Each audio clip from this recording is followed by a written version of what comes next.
Hey everybody, Josh here from the Toys for Games podcast, episode 77. Hi, it's video. Again. This is weird. Yeah. This is really weird. Super being weird. On video, being on audio. But this is what happens when you get us all in the room at the same time. Of course, we're here at E3. We are recording this on June 15th. 2016. Can't tell you how many times I've messed up dates recently in Really? videos. Like, I keep calling May, March. Sure. And it's so annoying. But I hate to re-record a whole video because I screwed up the date. Yeah. Everything's just kind of a blur this week. Absolutely. It's been a week for sure. I am one of your hosts, Josh Brown. I am joined by Jason. Good evening. How are we doing? Fantastic. If only people saw the blooper reels before we started. For people asking for more video podcasts, this is why we can't do video podcasts. It takes an hour just to set up for a video podcast just because we keep screwing it up. And joining us once again is our hotel roommate. He has nowhere else to go, so he's on the podcast. Matt Sonnenberg, everybody. Hello. We are here in our hotel room. We experienced day 2 of E3. We are doing this podcast now because we will not be attending day 3 of E3 because me, like everybody else, is excited. Yes. To Super finally excited. experience Waterworld, Nope. Jurassic Park, Nope. Backlot Tour, Nope. E.T. the Ride. Nope. Yes. Yeah. I knew I'd finally get you. I like E.T. We're going to Universal Studios tomorrow. We're going to have fun. We're going to check out Harry Potter World, drink some butterbeer in various All day different long. variations of butterbeer. Apparently there's more than one butterbeer. 6 kinds we learned. And There's only like 3 drinkable ones. But sure. Oh, we'll figure out a way. melt to down consume all of them. Melt down the fudge. Yeah. We'll do what it takes. I feel like I need to get all 6 now. Yeah. I mean, There's probably a stamp card, six right? in one day is going to be a lot.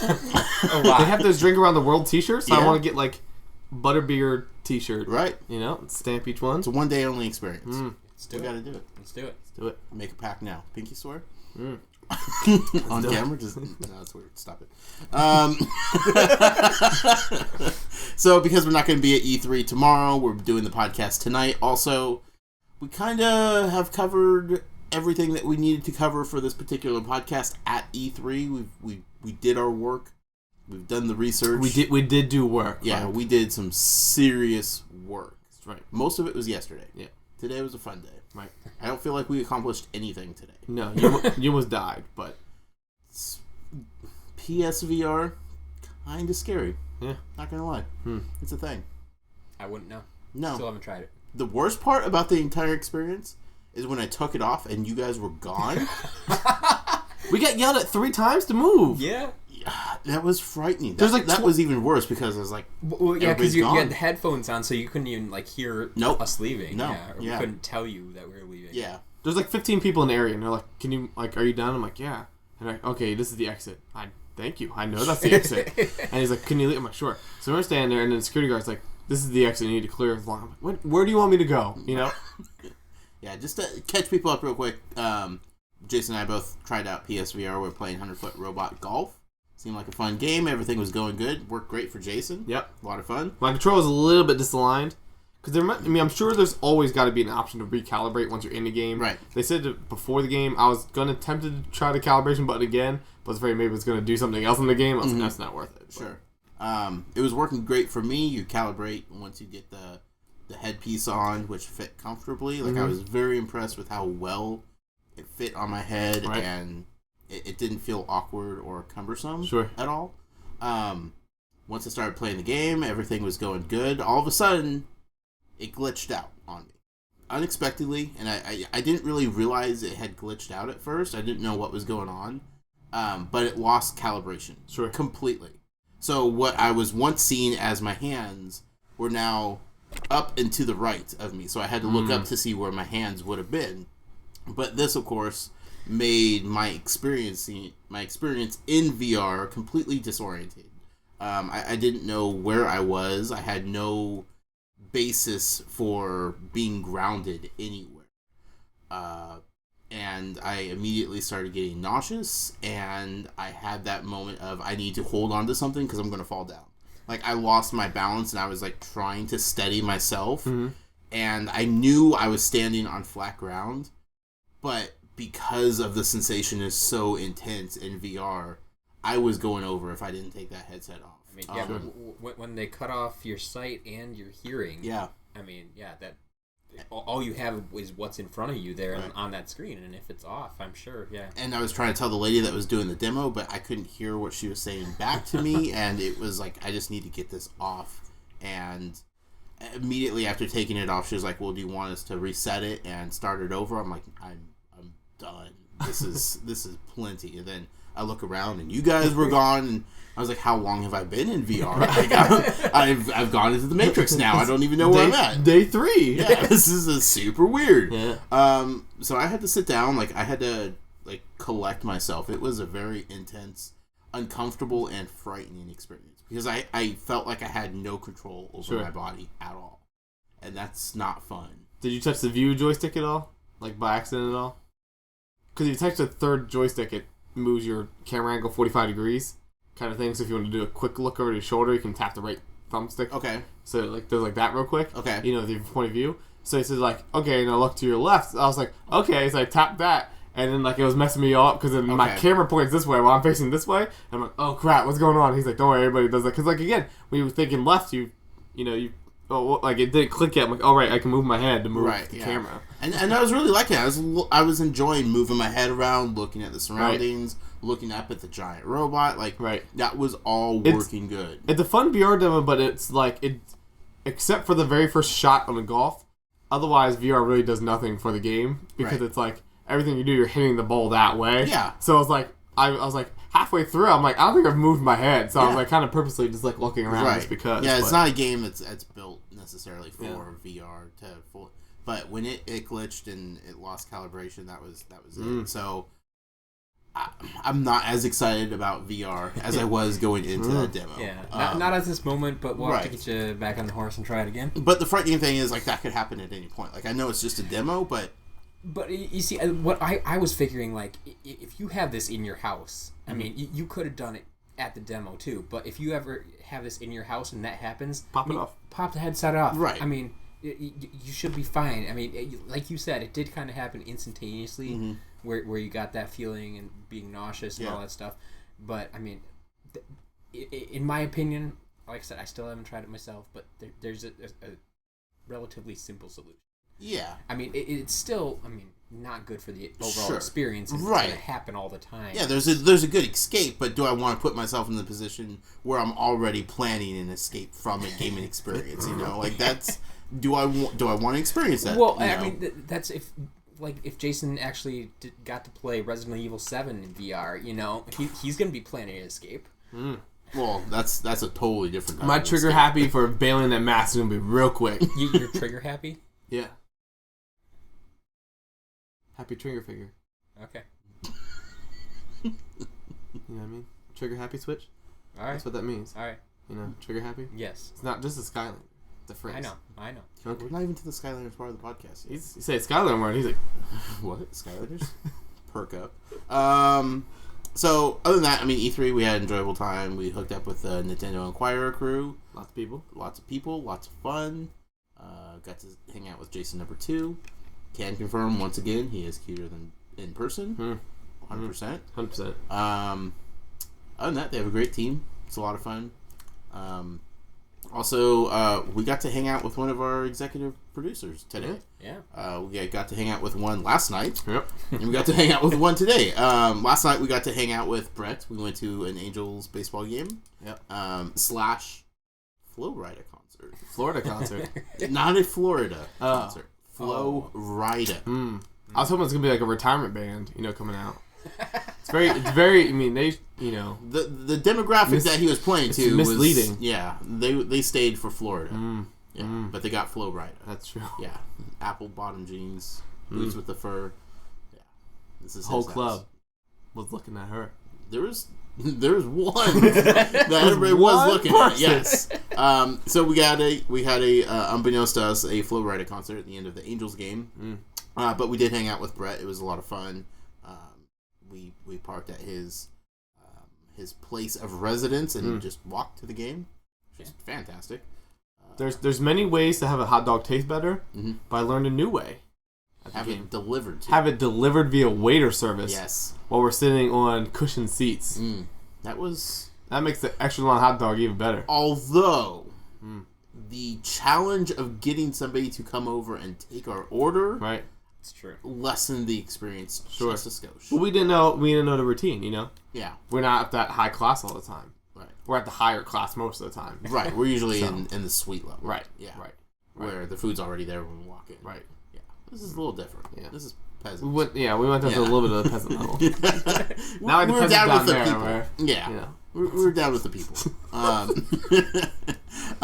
We had fun, and that was great. And we got late night in and out with Brett afterwards. Coming back, we got to see a very large object being transported down the road to the point where they had police escorts and construction crews ahead of them removing the street lights. Right. So the thing could go safely down the street. Well, we didn't know what was going on because there's cop cars everywhere, and we were just talking about how people get hit there, and then we're sitting there, and then like all these cops were like, "Oh, that's a weird coincidence," and then I was like, the cops like, "Meow, meow," like that. We're like, "What the heck's going on?" And the one car pulls over and it's like, "Drive very slowly." We're like, "Okay." And I'm like, "Oh wait, it literally has no effect on us." No. Okay. Yeah. It was weird. It was really weird. Forgot to mention at the Flo Rida concert. We figured out one thing that's going to happen at our next Toys for Games panel. Absolutely. Flo Rida, he's a showman. His showmanship game is on point. It's max level. I think I tweeted out, like, even though he was performing for maybe 1,000 people, he was treating it like it was the halftime of the Super Bowl. Like, that man just performed. Give him a mic, give him a stage, and he is on. And one of the things he did, he bring out several dozen roses, long stem roses, took one at a time, would kiss them, toss them out into the audience. For crazy, is that wild ones? Wild ones. Yes. Yeah. Yeah, kiss it and then throw them. Yeah. So next Toys for Games panel, expect some long stem roses to be tossed into the crowd. And if I ever lose a job, decide my next job I want to do, I'm gonna get buff up and carry Flo Rida around like his bodyguard guy. Right. Flo Rida want to come over to the dugout, so versus him just, getting on the steps and running across the grass or dirt, his bodyguards went up and he got on the bodyguard's shoulder and he just transported him over. And then allowed him to continue to perform and still get a ride over there so safely. Very strange. Very, very unique performance. It's got to pay well, though. I would think so. I hope so. I think he was taken care of. It's my fallback job. Yeah. Probably got at least dinner out of the deal. Yeah. At least. And then today we got to hang out with George Torres, our other executive producer. He managed to work his way into E3. He had some connections. Managed to get a pass. Legally. Yeah. 100% legit. Yeah. And he came to E3 and hung out with us. Watched us eat lunch. We got some street tacos. Yeah. Got a churro.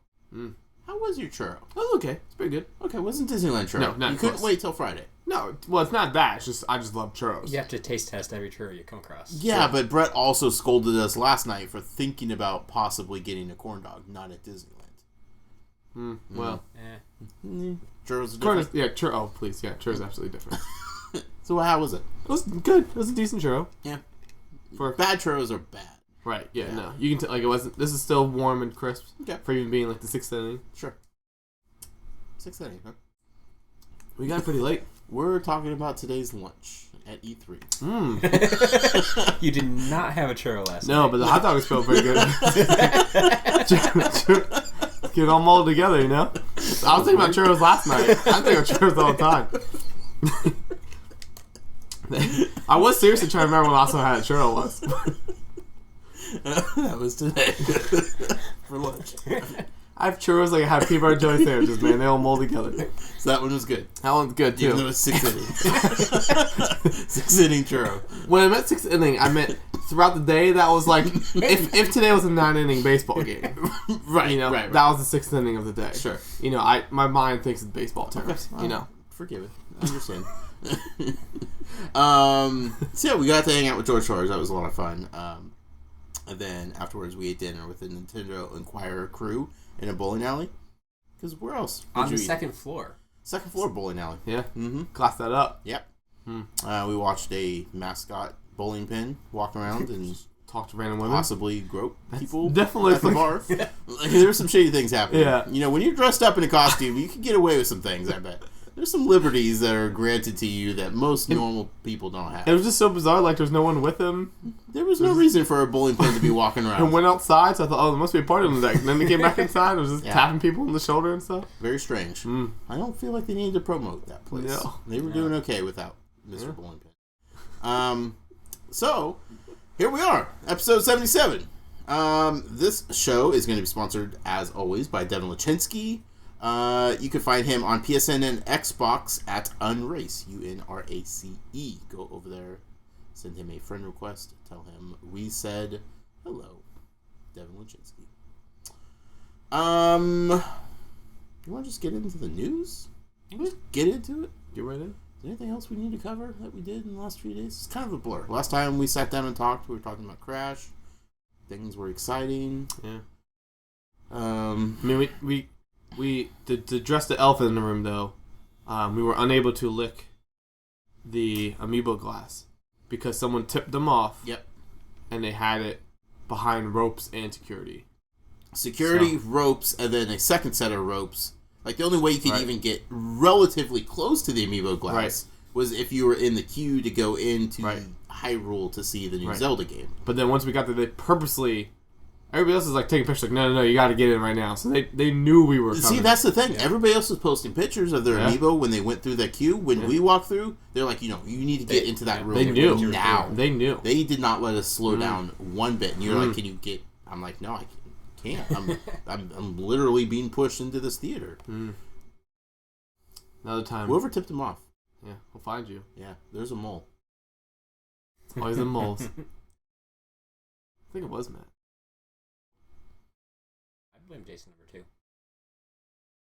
He was up there before us. That's very true. We saw Zelda. We saw Lego Star Wars. Yeah, demo's out now. We played that. Super fun. That looks gorgeous. I won't get into all of it. It's crisp. Yeah. It looks very clean. It was that thing. I was like, oh, this is a pretty cool cutscene, and then it transitioned right into gameplay. I'm like, oh wow, yeah, this is good quality stuff. Has some new mechanics that we haven't seen before in other Lego games, which is always exciting. Always trying to get into that is a little bit of a challenge because they don't hold your hand; they let you figure it out a little bit organically. Sure. Had a lot of fun playing it though. Yeah. BB-8. Probably will be the only character I play in that game. Super fun. Super fast. Yeah, he hauls tail. Incredibly fast. Great melee combat. Yeah. Really? Don't know how it works. I saw him do the thumbs up. Yep. Once or twice. Overall, great Lego game. Once again. Kudos to them. We only played a couple of games this year. Yeah. But game of show. Not even the contest.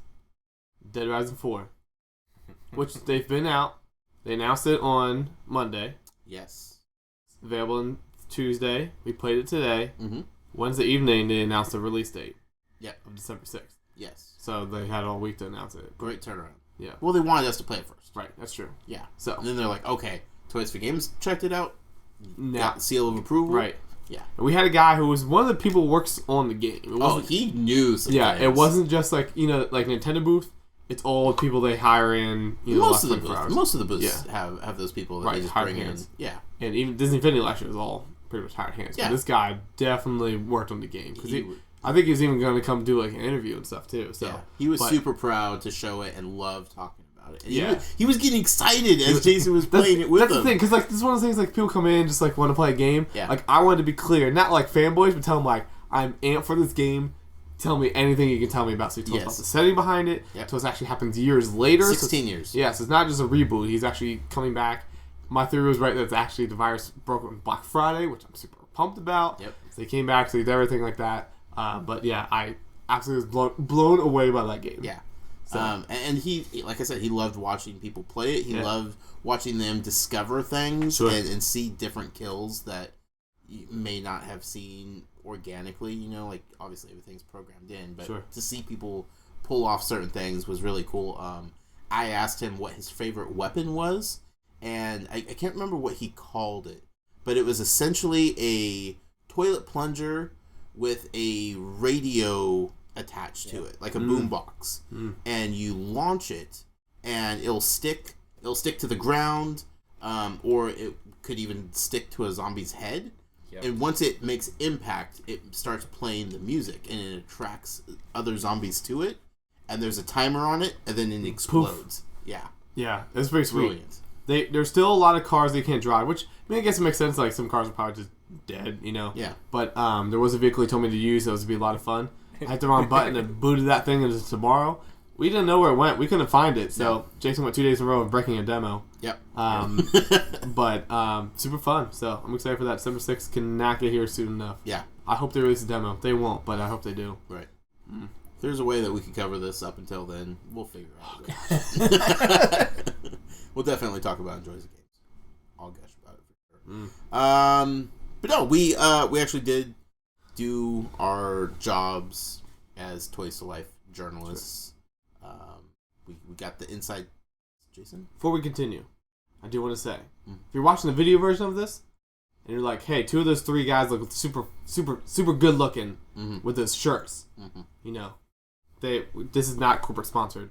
But if you want this stuff, we've talked about it before, but you can kind of see it on camera now if you're watching the video version.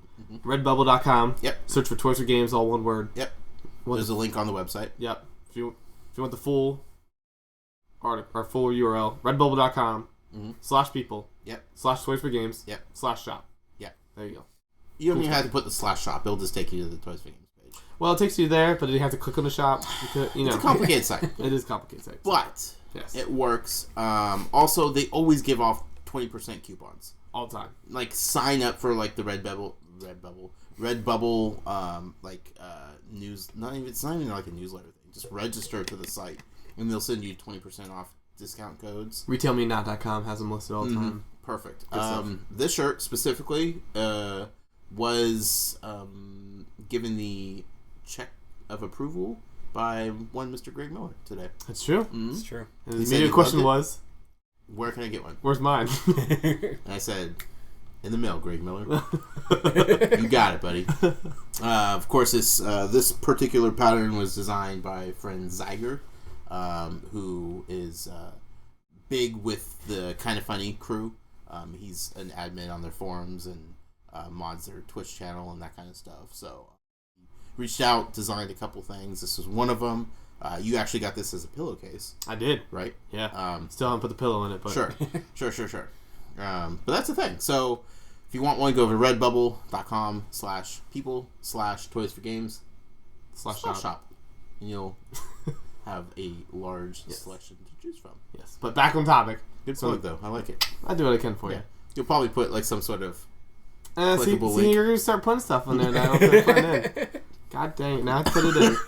I'm just seeing if you are going to or not. Well, right. I have to now because you put it in there. I don't know how this works, this video thing.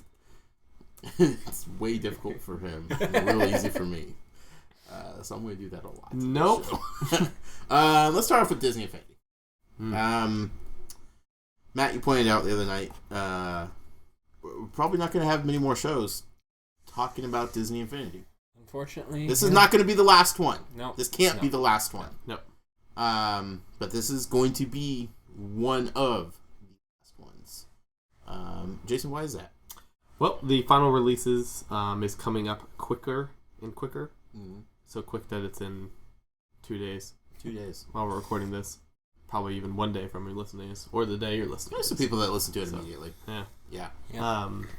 But yeah, so it comes up Friday alongside the movie, Finding Dory. You get Finding Dory playset.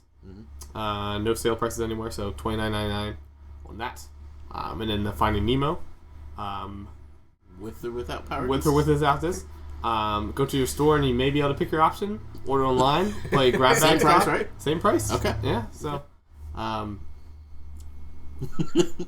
What? Your guess is as good as mine. We're going to check about the part where you think they'll be at Disneyland? No, but I hope they are. I probably think they will.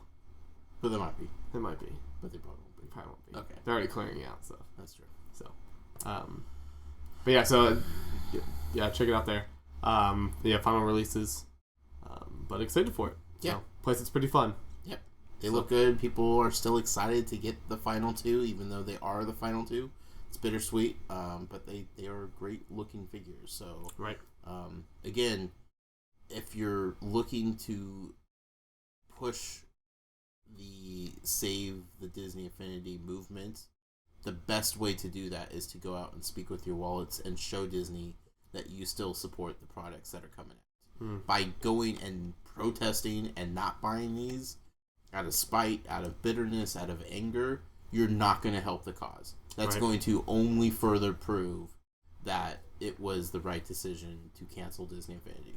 So go out in droves, pick up the playset, pick up the Nemo, pick up 2 Nemos, one with power disc, one without.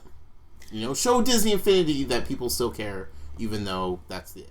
That's the best possible way to go out. People always say speak with your wallet, so speak with your wallet. This is the time, folks. This is the time. I understand if you're angry and hurt and upset, but just do it. And stock might be an issue. It literally might be an issue on this one. Yeah. So, people say they might wait for clearance prices, so you might not have that chance. That'd be a first with Disney Because Infinity. I heard some stores even say they only got like 2 or 3 Nemo figures, and there's Right. not going to be a big restock. They're not going to remake them. No. So that's it. So Get it now. on it. Get it now. Also, thank you, James Holian, for sponsoring this portion of the podcast. James Holian is over on Infinity Museum on Twitter, at Infinity Museum, of course. Changed up his icon on Twitter. Threw me off a little bit. Yeah. It's glow-in-the-dark buzz still, but it's blacked out with the actual glowing. Yeah. Appreciate that. I like it. But when familiar people change their Twitter avatars, don't like it. Not a fan. Who else I saw? Someone else recently. There's a few people. People. With the E3 thing, it just happens. Sure. Especially if you change it to something that doesn't resemble what you previously had. Sure. Like that's... Stop doing that, people. Stop trying to be independent and, stop. Just be who you have been all along. Don't change. Don't improve yourself. No leveling up here. So, I don't know what we're going to talk about with Disney Infinity next week. Maybe we'll just talk about how the release went, overall impressions. From there, we need to talk and figure out how we want to send Disney Infinity off into the sunset on this podcast, because excuse the fireworks. There's going to be fireworks going off in the background. People are excited that we're recording. It's true. Yeah. People are finding out. Yeah. They're like, what? So yeah, we can't just continue to talk about Disney Infinity news when there is no news to talk about. Sure. So we will need to cut this off eventually. Don't know the best way to do that. We need to talk about some things, figure out how to go about doing it, but it will happen. It's coming. Brace yourselves. But it will be a big change to the format of the show. Yeah. So, sucks. We're sad about it. Life moves on. Indeed. Possibly with another franchise. It'll be fun. I mean, if we Somebody lose should one, we should probably slide one in. We should. Right? It's the logic of it. We'll see if anything is worthwhile of that Right. pillar. I'm not saying the logo's going to change. Not saying... Oh, no, it's staying. But we'll need something to talk about. And one of those things might be Infinite Arms. Right. Might be. Maybe. They've been pretty quiet. Yeah. For months now since they were announced. Matt, you haven't even got the inside scoop on this, right? No. InfiniteArmsCharacterList.com is not thriving Is that a quite thing? yet. No, not yet. He's going to buy the domain right after we're done with it. No, and that won't be up for grabs, I guarantee you. You know what? We're going to talk about Infinite Arms, though. Yeah, we are. Right now, on this podcast. Let's do it. Why? What's that even mean? What would you put there? Maybe you could mention our No, sponsor. we're not. Infinite No, Arms. we're not going that hardcore. From Long's Toys. No. You can find me on Twitter at CLong83 or YouTube.com/user/Long's Toys. He's going to sponsor this. Because we plan this podcast but we planned it poorly. I planned it poorly. I'm not going to put you guys. Didn't put out a community question. Didn't ask for voicemails. Even if we got voicemails, we couldn't have played them. Right. So that would have been an issue. So we were running out of segments for people to sponsor. But we're going to talk about Infinite Arms. So our friend Christopher Long is going to sponsor the Infinite Arms part of the podcast this week. Will we talk about Infinite Arms every week going forward? Probably not. Knowing them, probably not. But at least it's good we can talk about it. Yeah, it's a start. Right. It's a start. So what's going on? Why are we talking about Infinite Arms? Yeah, so they were at E3 in a inadvertent way. But they... some people were able to see it. So Andy from Family Gamer TV went and checked it out. Friend of the show. Yep. Will be on his YouTube page probably tonight-ish, I think. I think so. He's a machine. He'll get that up quick. Yeah. Send me a message. He's editing it today. So There you go. last time I was on it was like a week afterwards. But we're apparently... I mean, if he takes a run to the Hollywood sign again. We got him up pretty high. This is E3. Yeah. No, it's E3 last time. Was it? A week. Yeah. Yeah.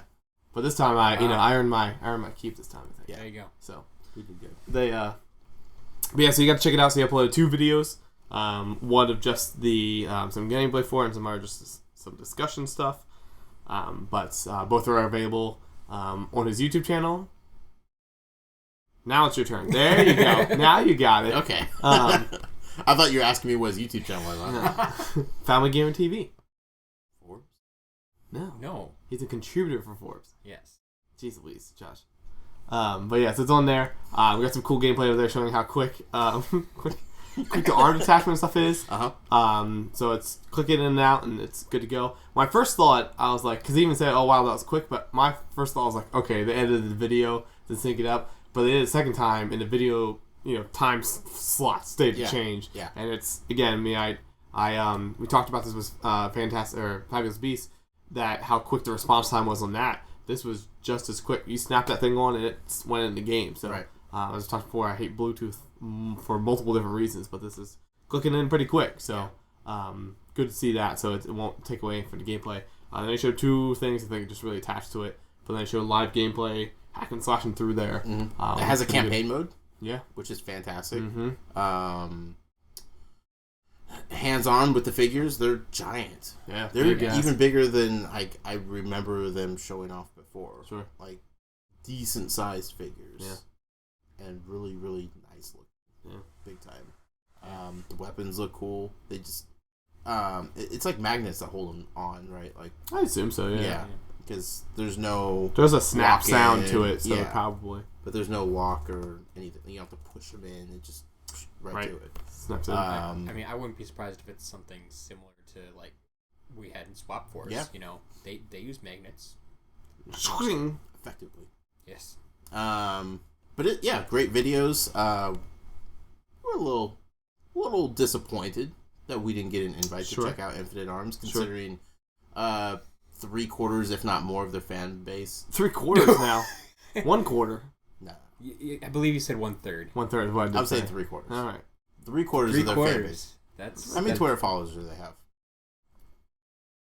correct. I'm saying research 3/4 of their followers They have 183. are you guys out there listening to this podcast. We'll have to look at some numbers and names Yeah. later.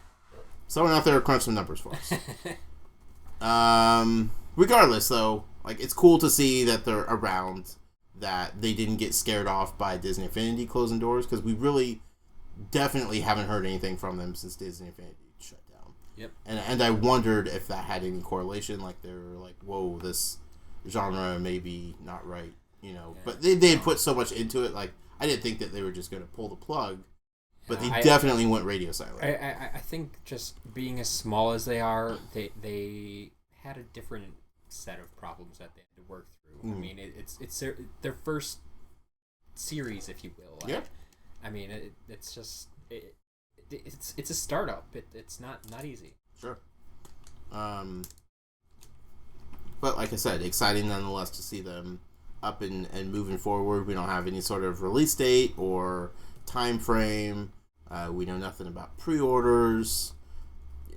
Anything like that. Like, none of the details I know you guys want to know about, we still don't have. That wasn't addressed in the video. But we did see the gameplay. The game works. The attaching the weapons, like Jason said, is super quick, super responsive. Everything looks good. It's designed well. So all that is encouraging for fans out there that are looking for more information. 42%. Wow. 77. In common.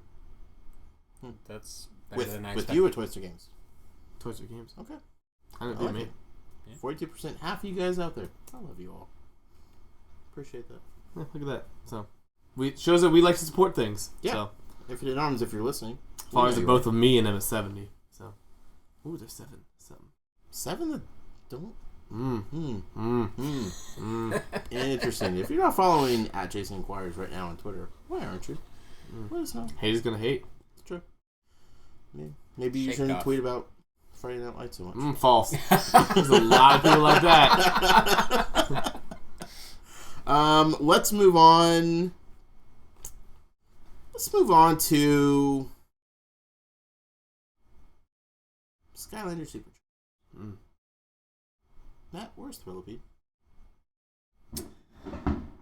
Thrillipede is yet to be seen, in most locations at least. Thrillipede has been officially released. However, I know here in the US especially, I believe Australia is still having a tough time. We haven't really seen it. In the US at least, it's been up on the Toys R Us website twice, has sold out both times, but those orders have shipped, and I know some people do have them. As I know over in the UK, I believe, it has hit a number of stores. People have been able to find it in store over there. Okay. But they're just not showing up right now. But it's not a problem of Activision hasn't produced them. They're just not putting them out yet. I wouldn't even say that. I think it's more on the stores at this point. You know, it's super late in the release cycle. Like, Thrillipede was released, I think, later than just about any other figure we've had. I mean, don't get me started on like Core Hex or anything like that. But it really has been late in the cycle, and I think stores just aren't used to ordering Skylanders at this time of year. Gotcha. And a lot of stores that I've seen still have stock from waves 3 and 4. Right. So they're not gonna order anything at this point. Because I think that's something not everybody understands, is like they just expect, Wave 5 is released, Activision is automatically going to ship Wave 5 to stores. No, stores still have to order the product in order for Activision to ship it out. Right. So it's a combination, I think, of a late release window and stores not ordering. So it's just, Toys R Us obviously ordered some. Yeah. They had them on their site. They shipped them. Sure. The one that surprises me is that Amazon hasn't popped up anything. Yeah, they've been They've good been with Skylanders They've been this good year. this year. But rest assured that I am still watching out for it. If it pops up anywhere, I will be sure to let you know. There will be an article on my site. There will be tweets about it. It will be on my Facebook page. Jason will be all over it too. If anything happens, you will know. You'll know about it from me 2 days later. Second hard-hitting question. Yes. Where are the on-traps? The correct answer is Australia. There we go. We're going to get into... In the mystical land of eBay. They're even fading off of there, though. They are fading off there. I mean, it's... I think the light Tion can't even be found on eBay anymore. And the other ones are real scarce. But hold on to that sucker. We're going to move into Skylanders Imagine, part of the podcast, where we talk all things new regarding the 6th game from the upcoming series of Skylanders franchise, Skylanders Imaginators. Here's the interesting thing too. Yeah, I've always wanted I was like, oh man, there's gotta be an easy way for me to remember what year we're on for Skylanders. Sure. Bam, matches up with the year number. This is 2016. It's the 6th year. Yeah. Makes it much easier. Boom. Well done. Thank you. I hadn't thought of that. Thank you. Skylanders Imaginators, part of the podcast, is sponsored by our friend Michael O'Driscoll, who you can find on Twitter at Amiibo_museum.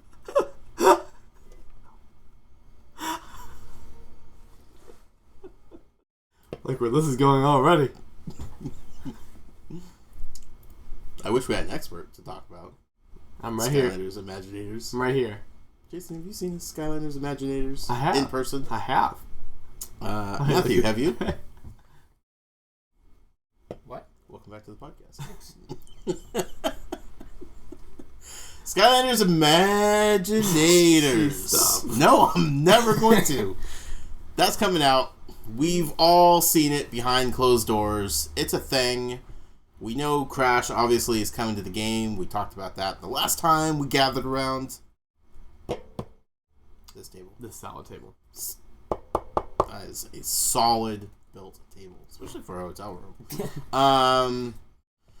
So let's talk about the game. Let's talk about what we've seen, what we've learned. We could talk all day about Crash again. Don't need to. Crash is coming. Crash looks great. Crash looks fun. Crash has lives. Crash's lives. Talk about it. So in the demos we saw, I think this might have been in some of the videos actually before, but I didn't really pay close attention to it.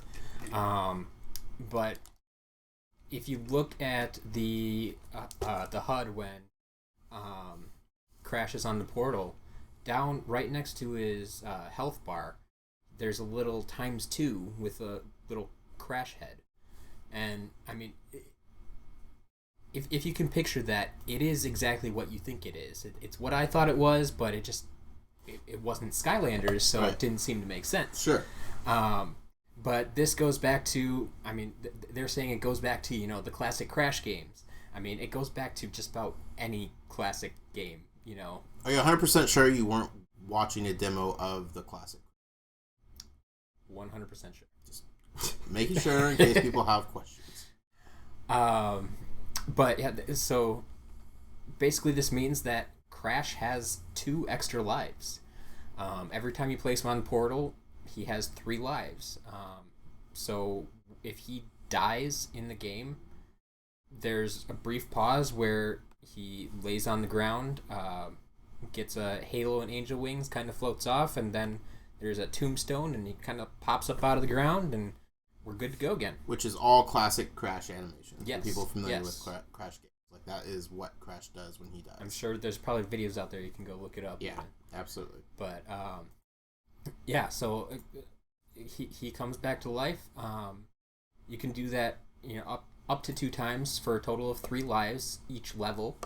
So does he have less health than the other Skylanders? Not that I noticed. Okay. I mean, that's one of those things that, these are still demo versions, and every time I got into like a kind of numbers question, they kept bringing that up, that it's still a demo and these numbers haven't been finalized yet. So that goes for health, attack power, defense, all those little statistics. Yeah, the nerdy stuff. Yeah, they're just going to keep tweaking those until they release it. Right.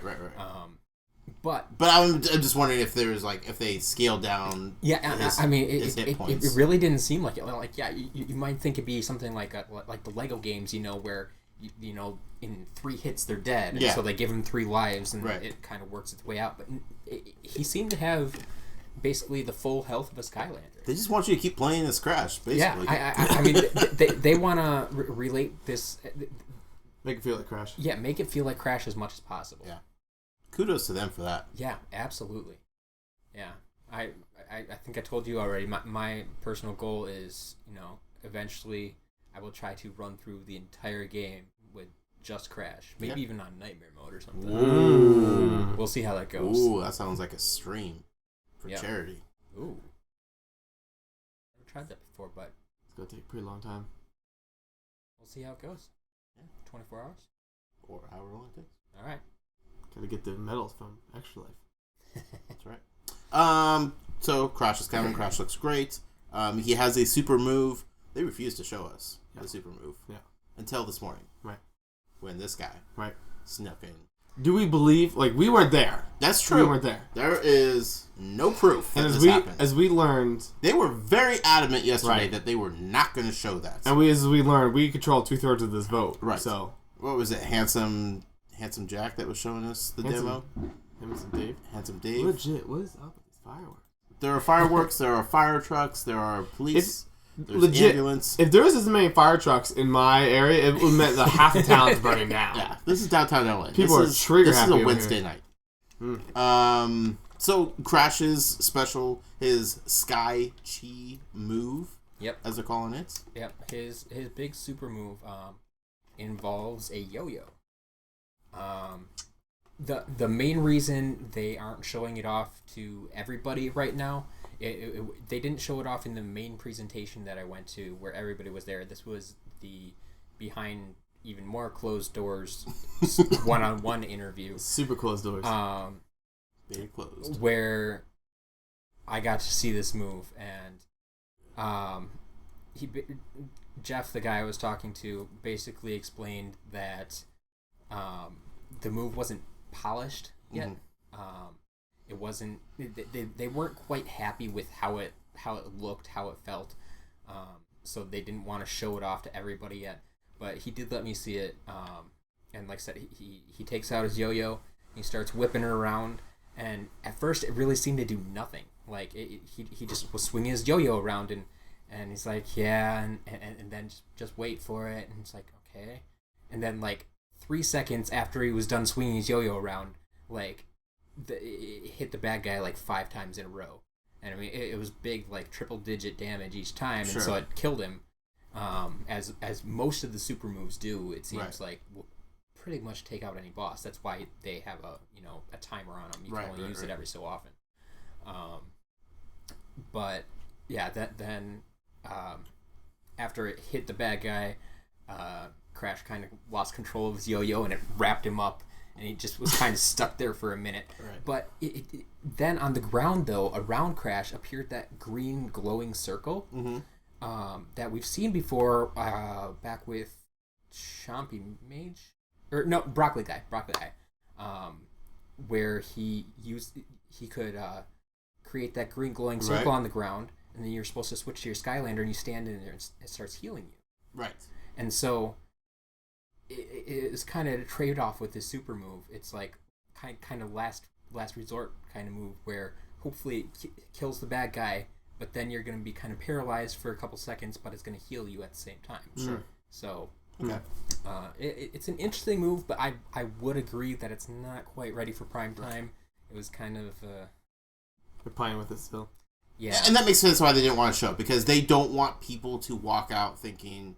that something is wrong with Crash and his moveset in Skylanders, because they are trying so hard to perfect Crash and to pay very close attention to nailing this character for the sake of not upsetting long-term Crash fans. That if anybody were to walk out of that with a negative thing to say about Crash and his moves, that's bad news. Yeah. So, and from everything I've seen so far, they are doing a fabulous job. So they have several months left to go before the game ships. Yeah, they'll got get time. It right. I'm not worried about it. But it works. It does something. Just polishing. That's what's to be expected. Yep. So what else have we figured out about Skylanders? I mean, I don't think we could talk about Ember last time either. Right? No. Amber and Ambush. Nope. So, or technically even Wolfgang, I guess. So, we got 3 new official senseis announced.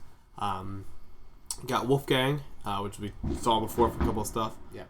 We're missing a party somewhere. Wolfgang. No, we're not. There's Ember. Not Ember from, your Spyro games. This is a new character named Ember. Right. And then she's hot. Ambush. And so Ember is a fire Sentinel, yep. So Darth Maul. Yep. Thank Darth Maul. Yeah. But really cool.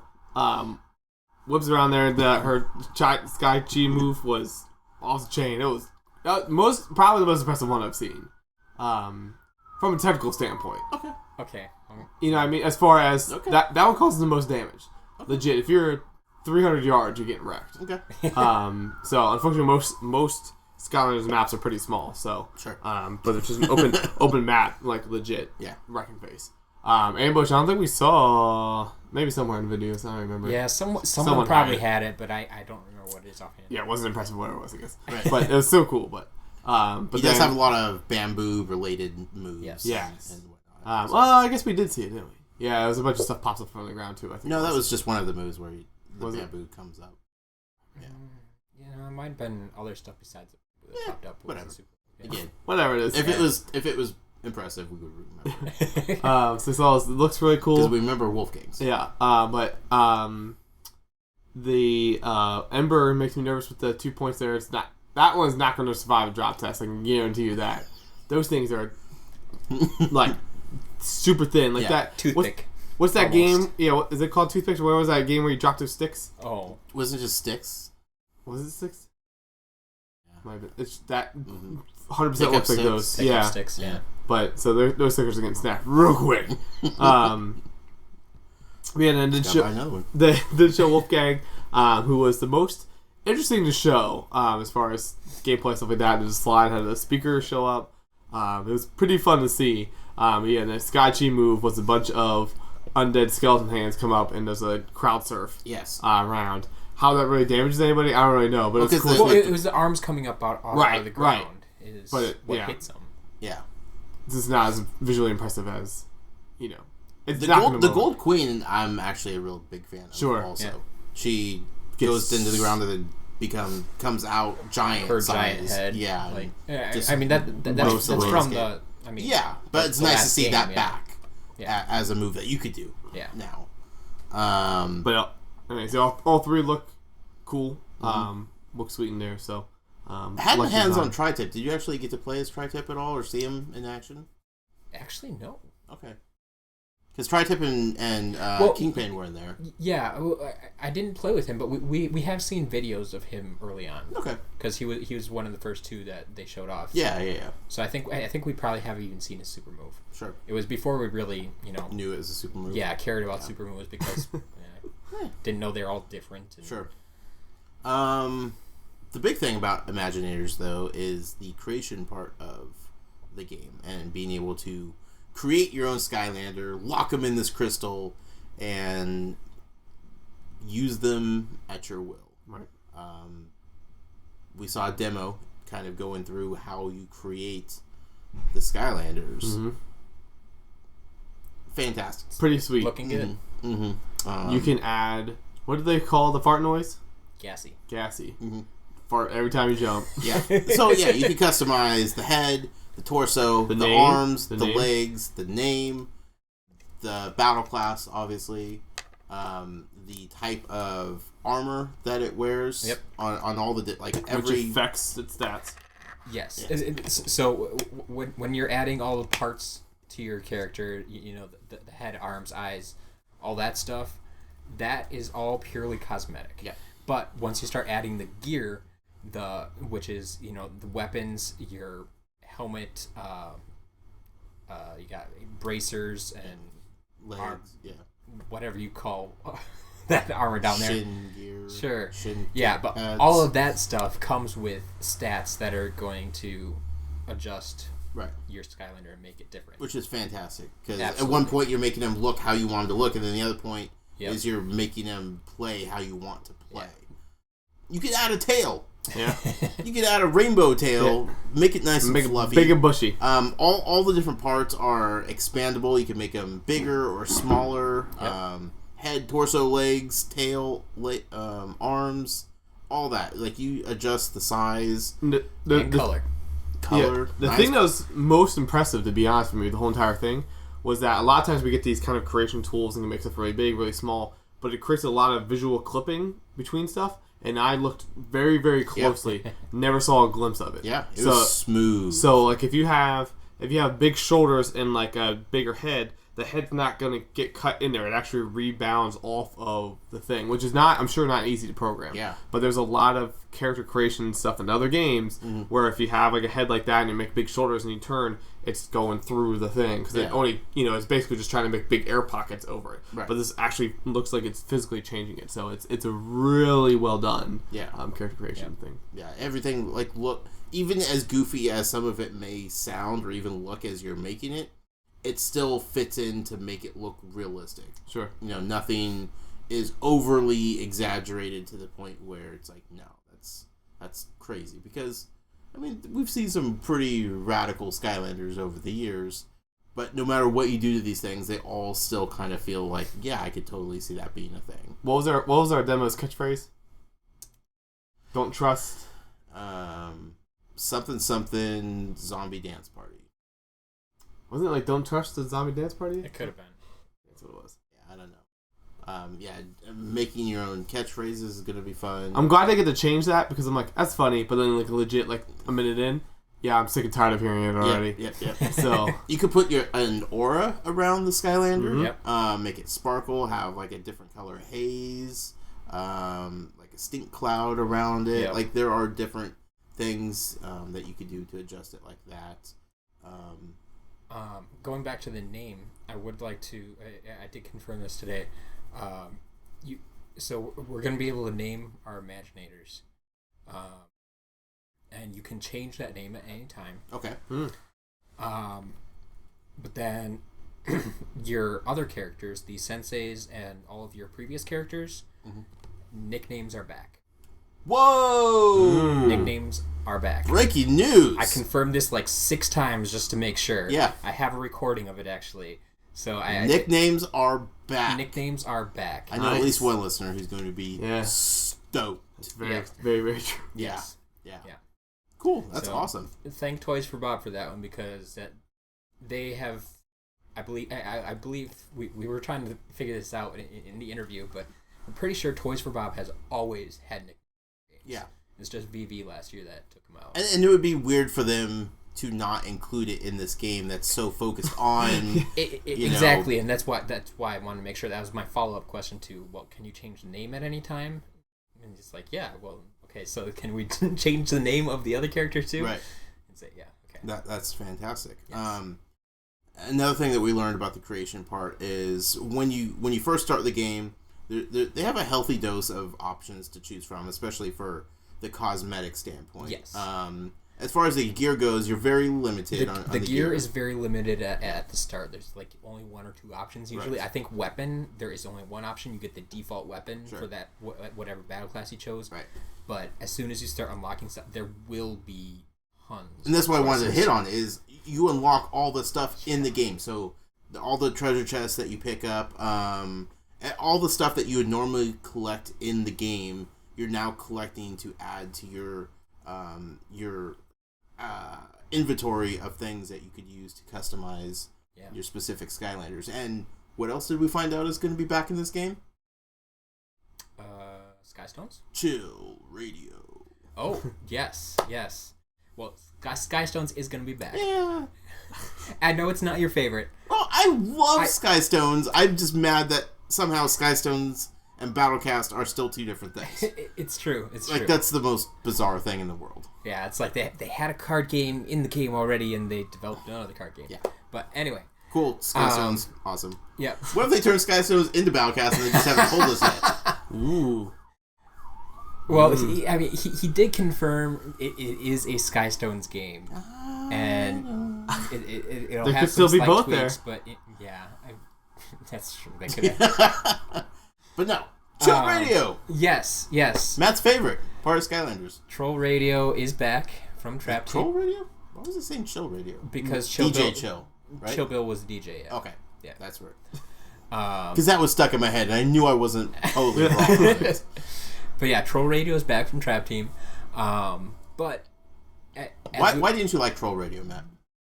It had no purpose. It served no purpose. I mean, you could change the music you're listening to, but to be perfectly honest, I mean, for my purposes, after my first playthrough of the game, I usually had the sound muted because I was recording videos. Right. And so I I didn't want it to overlap because I had my microphone on and I didn't want the sound coming in from the TV and stuff. Sure. So changing the theme song meant nothing to me. Right. And sure, sometimes you could get coins, but coins weren't really ever a problem. Useful, yeah. Like I had all the coins I needed. But they changed that this year and actually made Troll Radio useful. Ooh. They turned Troll Radio into a little mini game. I don't. The one we saw was quite simple. Yeah. I don't know if they'll get any more complicated. Right. But I'm okay with that. Sure. Because it's going to start unlocking more stuff for us. Yeah, we don't need Bioshock-esque puzzles, water pipe puzzles to unlock these things. Yeah. But yeah, the one we saw, I think it's going to be fairly standard. Mm-hmm. We completed the puzzle, and we got a new musical theme. I think we got 2. And I thought it was a musical theme and sound effects. Correct. That's right. So they're both sound related, right. Coming from the radio. It made sense, and so I would assume we'd probably get one of each every time. Right. And those you use in the creation part of the Skylander. So you could add an entrance theme to your Skylander that you create. So your Skylander will have music wherever he goes. Then add sound effects, like Jason pointed out at the beginning. Like every time you jump, you can have a fart noise come out. Yep. Which, that's going to be used so much. Never not funny. They love to show that one off, and I'm convinced after seeing that demo twice now that they have it programmed that first chest you open, you always get the gassy sound, right? Just so they can show it off. Yeah. Because people are going to have fun with that. Yeah. Especially the kids out there. Yes. Kids are going to lose their minds by having that, and parents are going to be like, "What are you playing?" The other thing was about unlocking. The thing that I find pretty interesting is that they said that every sensei you put on, you get your level upgrade and stuff like that for your Imaginator, but it also unlocks content for stuff to unlock for your Imaginator. So you obviously get some theme stuff for each sensei, but obviously the one that people are going to care about, there's going to be some kind of Crash Bandicoot content unlocked with that sensei, which would be pretty interesting. Yeah, but like at first I thought it might unlock like every part for that character, so you could like rebuild it, but it doesn't quite sound like it. It sounds like it'll unlock probably 1 or 2 parts related to that character. And from what I believe they were saying, as you play with the senseis, you're more apt to unlock more things related to that class or that sensei specifically.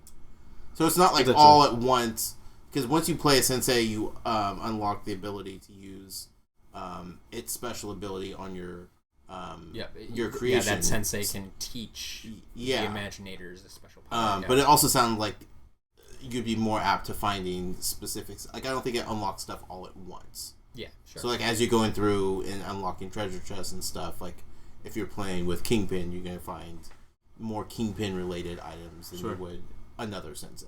I believe it. Yeah. Super exciting. You're not a big fan of creating stuff, right, Matt? No, okay. Not typically. But I mean, after seeing the demo today and actually getting hands-on and stuff, like I was having some fun with it. Sure. Like I'm like, okay, I could actually sit here for a while and design this. I probably shouldn't because I'm already taking up a lot of their time, but I could definitely sit down for a while and create a few custom characters. Going back to, you mentioned level cap.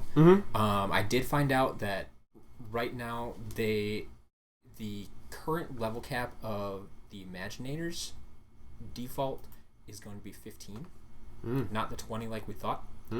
That's what it looked like, because in the demo, they went up to 16 17 17. and then 17. Yep. So they start at 15, and they haven't finalized what the top cap is going to be for, because we were saying, if there's 31 sensei and every time you put a new one on the portal, it bumps up that level cap by 1. If you start down at 15, now we're looking at level 46. Right. That would be gigantic, because I did ask about like the senseis, and for the time being at least, they're still at level 20. That's their max. But the Imaginators, it looks like they might be able to go higher, but we don't know how high is the highest yet. Which makes sense, because they definitely want you to play as the Imaginators more so than the senseis. Which I love that they're encouraging that part of it. Yeah, I'm completely okay with that mechanic. It's just interesting to see how high they're going to let it go. Right. If I had to guess right now, I would call a cap of 30.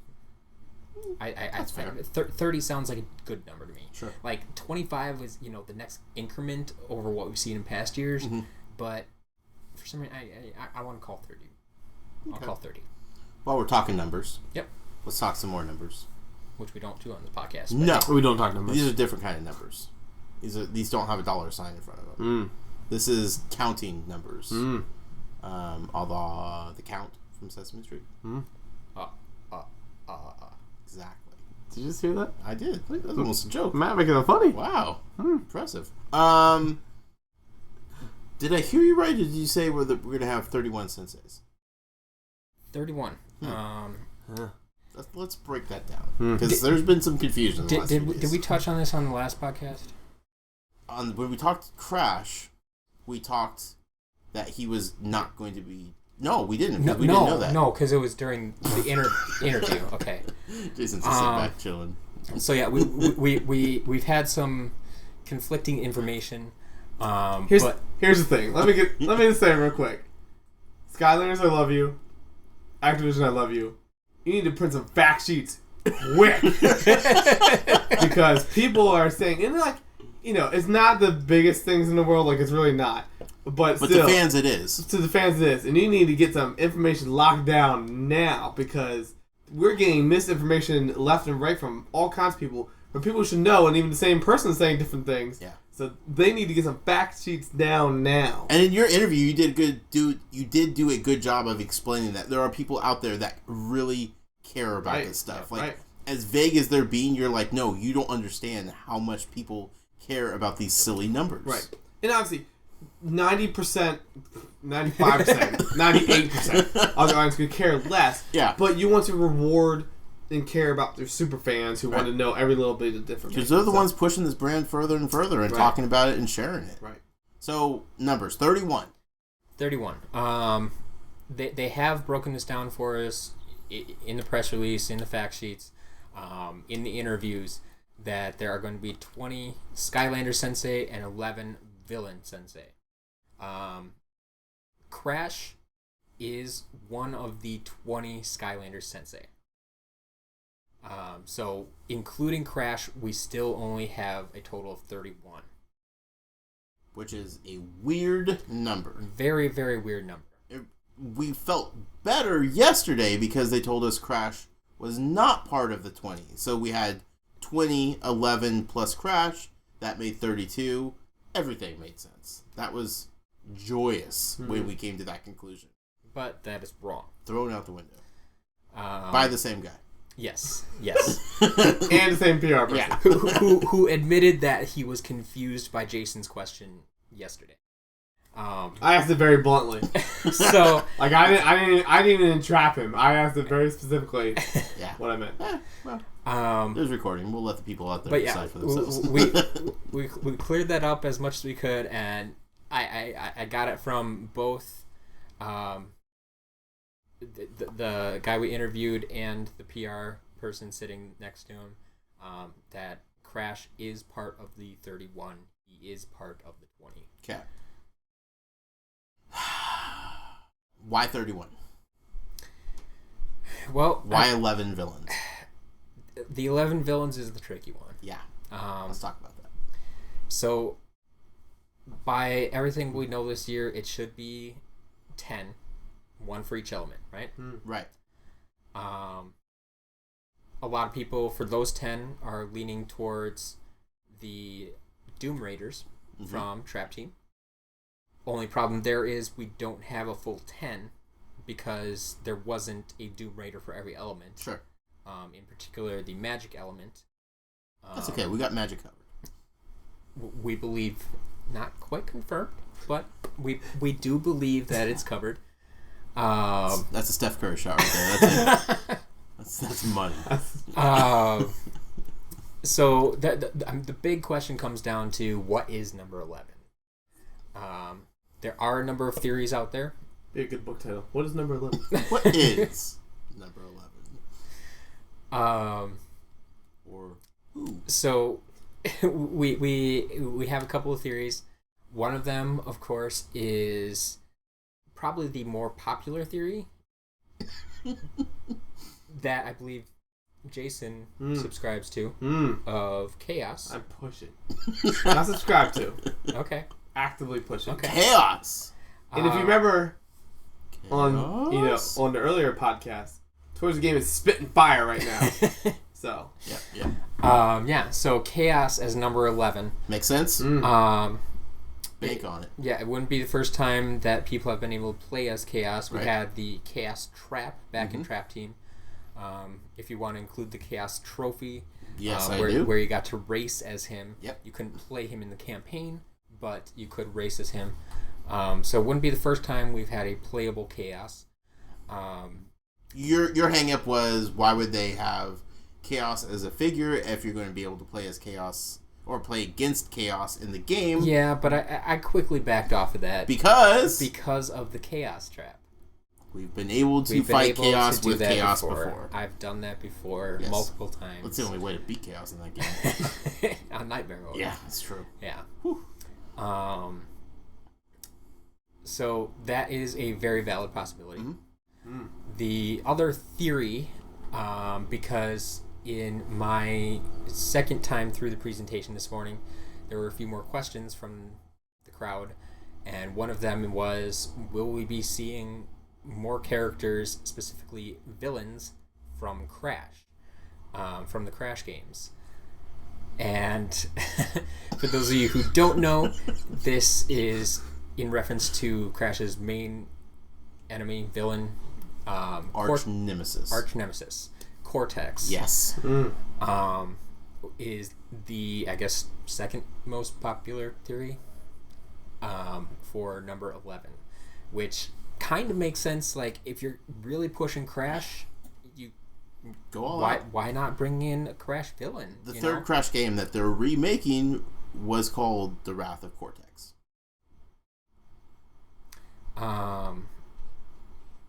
So, like, is there a possibility that we get both and we're going to have 32?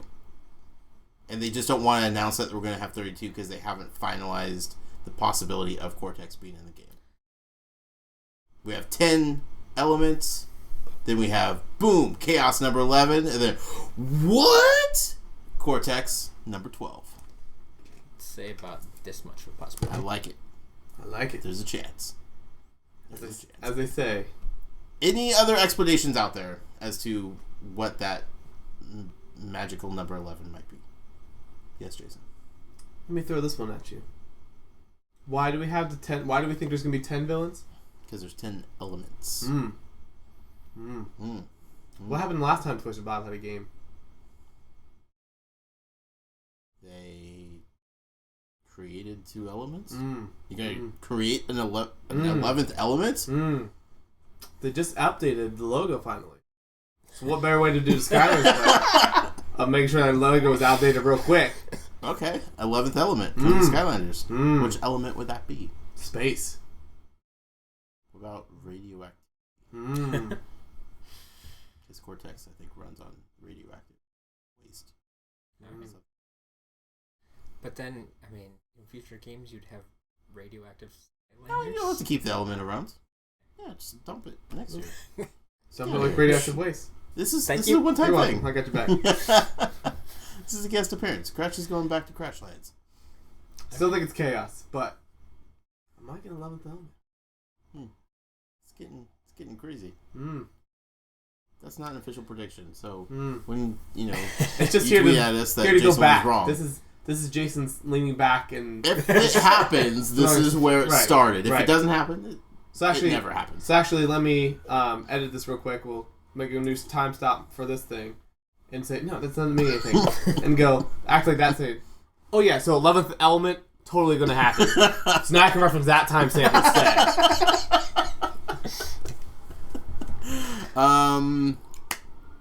What about Portal? The Portal. The game? Yeah. Shell? Yeah, thoughts? Opinions? Oh, Shell 11th villain. want to show a village. She's not. She's wonderful. She could be. Oh. She just wants to drop those Skylanders all over the place. Yeah. She did a potato? Just mess around. Can we get a potato figure? Portal confirmed for Skylanders? The Question portal. mark? It's clickbait if I've ever seen it. That's the title of the show, right? Yeah. Portal comes to Skylanders. So many people. Oh, you're gonna lose so many followers. Yeah, well, you win some, you lose some. And you're so close to 10,000. I know. So close.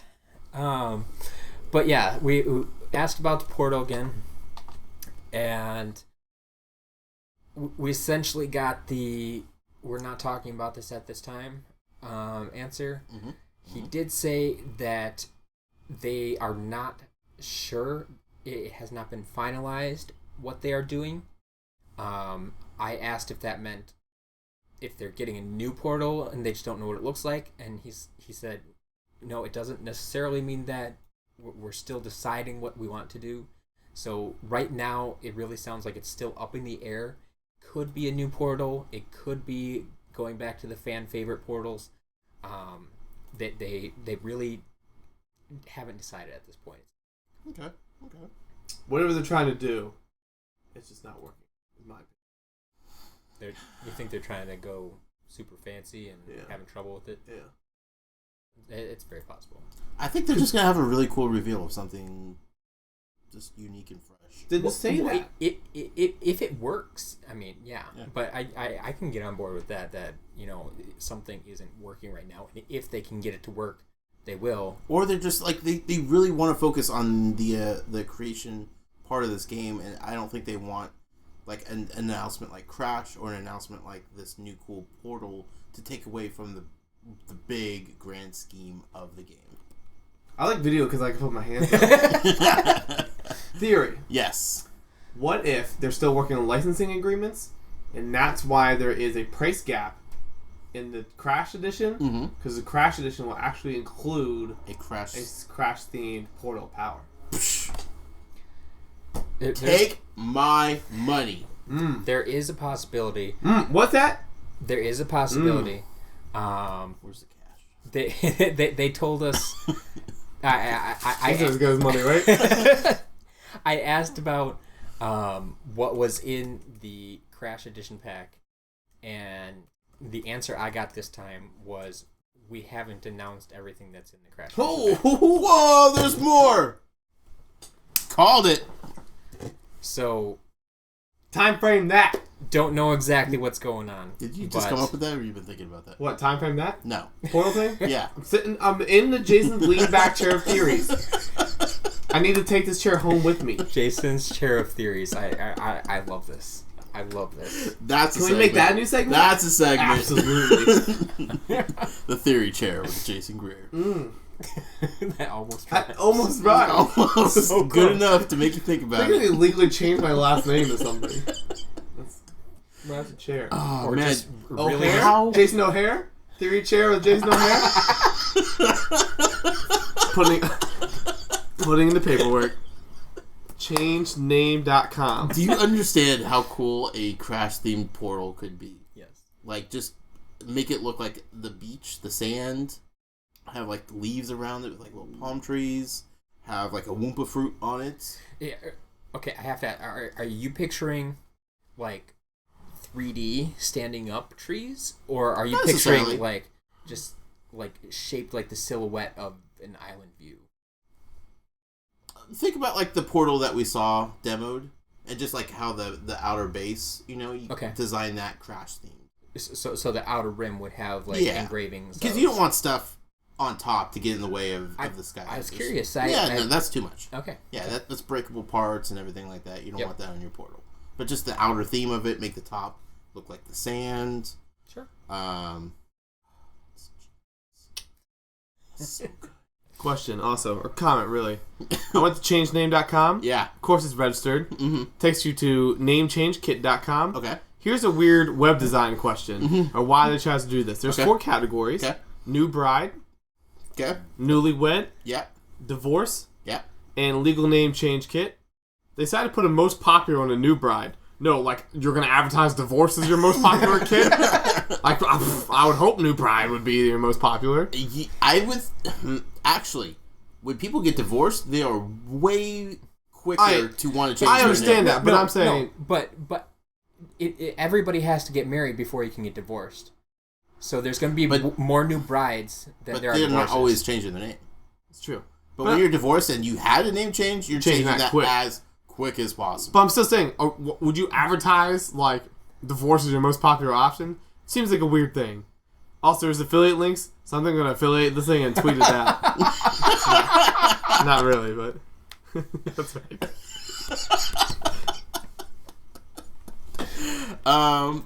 So we don't know anything about the portal yet. No. Okay. No. Fair enough. The actual company name is kitbiz.com. What a weird... From 1997. That makes sense. Is it with a Z? Oh, absolutely. Yeah, okay. You never know. First testimonial. KitBiz offers quality. No, you can't use that. Can't use that. Do they own kitbiz.biz? They may offer quality, but do they deliver quality? Or kit.biz. Who owns kit.biz? Ooh, it's for sale. $1,700. People better back on up. EgyptKitchen.com for $700. Who would need that? Somebody will be really stoked to get that one day. PerfumeWizard.com. That's only $160. Can we change the name of our podcast to Perfume Wizard? Think of the crossover we'll get. EgyptCare.com. What's their obsession with Egypt? It's a popular brand right now. So did we learn anything else about Skylands over the last couple days that we could share? I think we hit most of the major points. I like Jason in his thinking chair. Creation looks great. Crystals. Are we going to get variant crystals? Variant crystals? Yeah.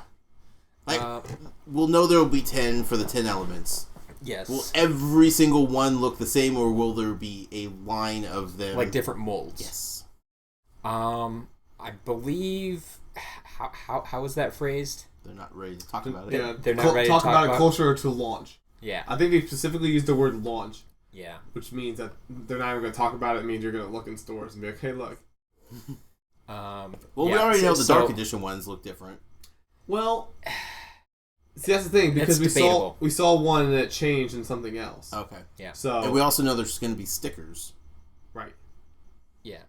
Have we not talked about that? No, we have. We have. Yeah. I'm just saying, as far as like changing them up to make it. Yeah. My legs hurt. I'm stretching them out. I was gonna say, I'm pretty sure you guys are playing footsie. Look, once a year we gotta test the waters. Name change. Also, do you want to talk about their thing about changing the battle class on? Oh yeah. Because I have a rant. Okay, so I'll change positions in the chair. You look way too comfortable for a rant right now. So today we once again did confirm that you can only have one character per crystal. Once you choose the battle class first thing, and then you're stuck with that battle class as far as we know. Right. Everything else past that you can change at any time you want. Right. Anytime in the game. You can just pause the game, and the pause menu is what brings up the menu to change it. So we were trying to figure out... Yes. What if you have two creation crystals on the portal at the same time and you push pause? Which one do you edit? Whichever one you're controlling. What if there's two people? Oh, so the person that paused it would be in control. Whoever pressed pause, you are changing your character. I did confirm that as well. You can use two Imaginators at the same time. Question. What's that? I knew you'd ask a weird question like that. But yeah, so when we wanted to change battle class. Yeah. Battle class is locked in after you change it. Yep. I asked if you would ever be able to.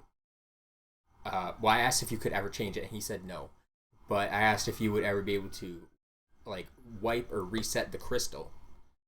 And the answer I got was, in this specific version, this specific demo version, yes, you can wipe the crystal, but that's mostly because they want to be able to wipe the crystals between demos. Yeah.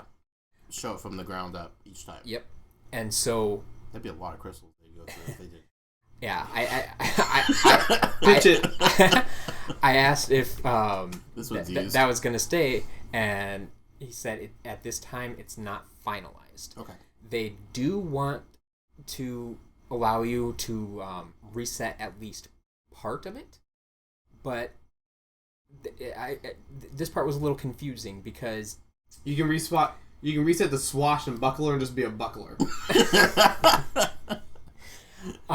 Because in my mind you could change everything else already, so the only thing that you couldn't change was the battle class. Right.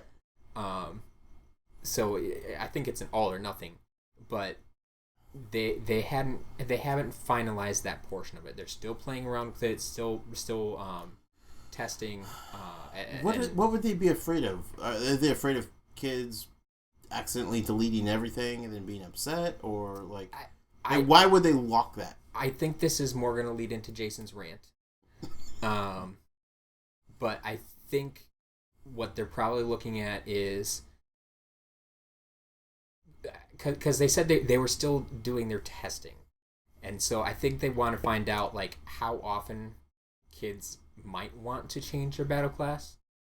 Because if they allow them to change their battle class because they're doing it often, that might be one thing. Or this just popped in my head now. If they like only allow you to reset it like 5 times, that'd be stupid. That maybe that's something they're looking at as an option. Sure. All our options are open right now. Maybe it's, but it sounds like, it's probably going to be locked down, which would mean you would have to buy more crystals if you wanted to do class. Jason, thoughts? If there we go. They can pitch a reason why, a legitimate reason, not PR reason, legitimate reason, I'll buy it. It screams nothing but money to me. So, unfortunately, if it's, in my opinion, they're probably, unless there's something that like only certain battle classes can unlock something, and so that they don't want you to be able to change that, so that you can change stuff like that. And I don't think there's anything that's gonna be tied to a battle class per se. I think it's just how it plays. Correct. The only thing that is going to at this point in the development that's tied to the battle class is the weapon. Sure. So when you change the battle class, your selection of weapons is going to change. Sure. But that's the only thing. But you don't gain anything from having a battle class in your created Skylander. You get those by having the senseis. Jason's wondering like if there would be, if you made a creation crystal into a brawler battle class to unlock something, and then you wipe it all, and then you go to bazooka class, and that unlocks something. There's nothing that we know of that would be unlocked by the battle classes that you put in the creation crystals. Not that I can see permanently. Okay. There has been some, I don't know if I want to call it rumor or speculation at this point, but I think I've seen some evidence that there might be possibly like that. Actually, I do know there are some. I don't know if you want to call them items or areas that you need a particular battle class to open. Okay. But I mean that's something that it's not like I became a brawler imaginator and so I unlocked this new part and then wiped that character and that part is still unlocked now. Sure. It's just it's just like any other area. So what I'm saying is that I mean that's the only strategic reason to lock it down. What I'm saying is, no matter what, they push this, and as William admitted, that this is a kid's game. It literally is. So when I'm a kid, when I was a kid, you play, this type sounds fun, and you get it 5 minutes in, you're like, oh, I hate this kind of thing. It just sucks to be you. You're stuck then. That's really unfair. Yeah. If they want to lock it down and have it saved somehow to like the save file and start a new campaign, and then that can wipe it somehow. I mean, that's great. Obviously, it's not going to. There's got to be some way they can figure that out memory wise, because obviously, if you take it to a friend's house and go in there, but even that they can tell. But it seems really unfair to lock it down, because you know when you're buying a fire element, you know you're buying that. I mean, unless they want to make it that you can have to buy the certain fire element swashbuckler, then you know what you're buying. But either way, and again too, what if you accidentally click the wrong button? Right. Yep. Yeah. My biggest issue with it is you would want to make your guy that you're making a battle class that you want to play as. Right. And the best way to experience what that battle class would be like is through the senseis. Sure. Right? There aren't going to be 10 senseis released at launch to cover all the different battle classes. Yep. So there are going to be battle classes that you won't be able to experience through the senseis at launch that you will have to create with a creation crystal just to experience. Yep. And if you're locked in and you don't like it, tough luck. That's the part that sucks. If they register that, they have to change their name to tagline from Skyland's Imaginator, create your imagination, to Skyland's Imaginator, create your imagination, unless you pre-imagine something, because then you're stuck. That'd be the new tagline. To be perfectly honest, I like going on your point. It sounds like money, If they would lock it down, they're gonna have so many parents and collectors upset that they're just looking to get money. They are forcing me to buy 100 crystals in order just to try all of these. Yeah. Because that's what it would be. You would need 100 crystals in order to try each combination. Right. Hey, Jason. We don't talk them. Mm-mm. But what's 100 creation crystals times the price of a creation crystal? Can I round up? Sure. 1,000. It's $1,000. Just to experience every combination. Yeah. So that's one reason I really hope they don't, and I don't think they will, but it's borderline at this point. Yeah. The other reason I think it's okay to allow the resetting is, think about if there is a level cap of say 30, so because if they're starting at a level cap of 15 and there's 31 sensei, they're not going to stop at 20. It's at least going to be 25. Right. I'm guessing 30. So say it goes up to 30. So if you're playing with the Skylander and you give him a level up to level 20 or 25 and he's pretty powerful and stuff, like but then you decide, I want to try out a different one. It's going to be a tough trigger to pull. Yes, your punishment, is going to be that you're back at level 0 again, or level 1, I would be more apt to go buy a new crystal than lose all that data. Yeah, and so I think that's going to be enough incentive for, the hardcore gamers at least to, go out and buy more. But it's also going to be an escape for parents to say, no, you have this crystal, you can just reset it, even though you'll have to play through it again. Right. It won't force the parents to go out and buy their kids more just so they can try more. Yeah. And so, in my mind, it makes sense to let them reset it. Yep. You're still going to sell plenty of creation crystals because Jason's going to be buying them. I'm going to be buying them. Yeah.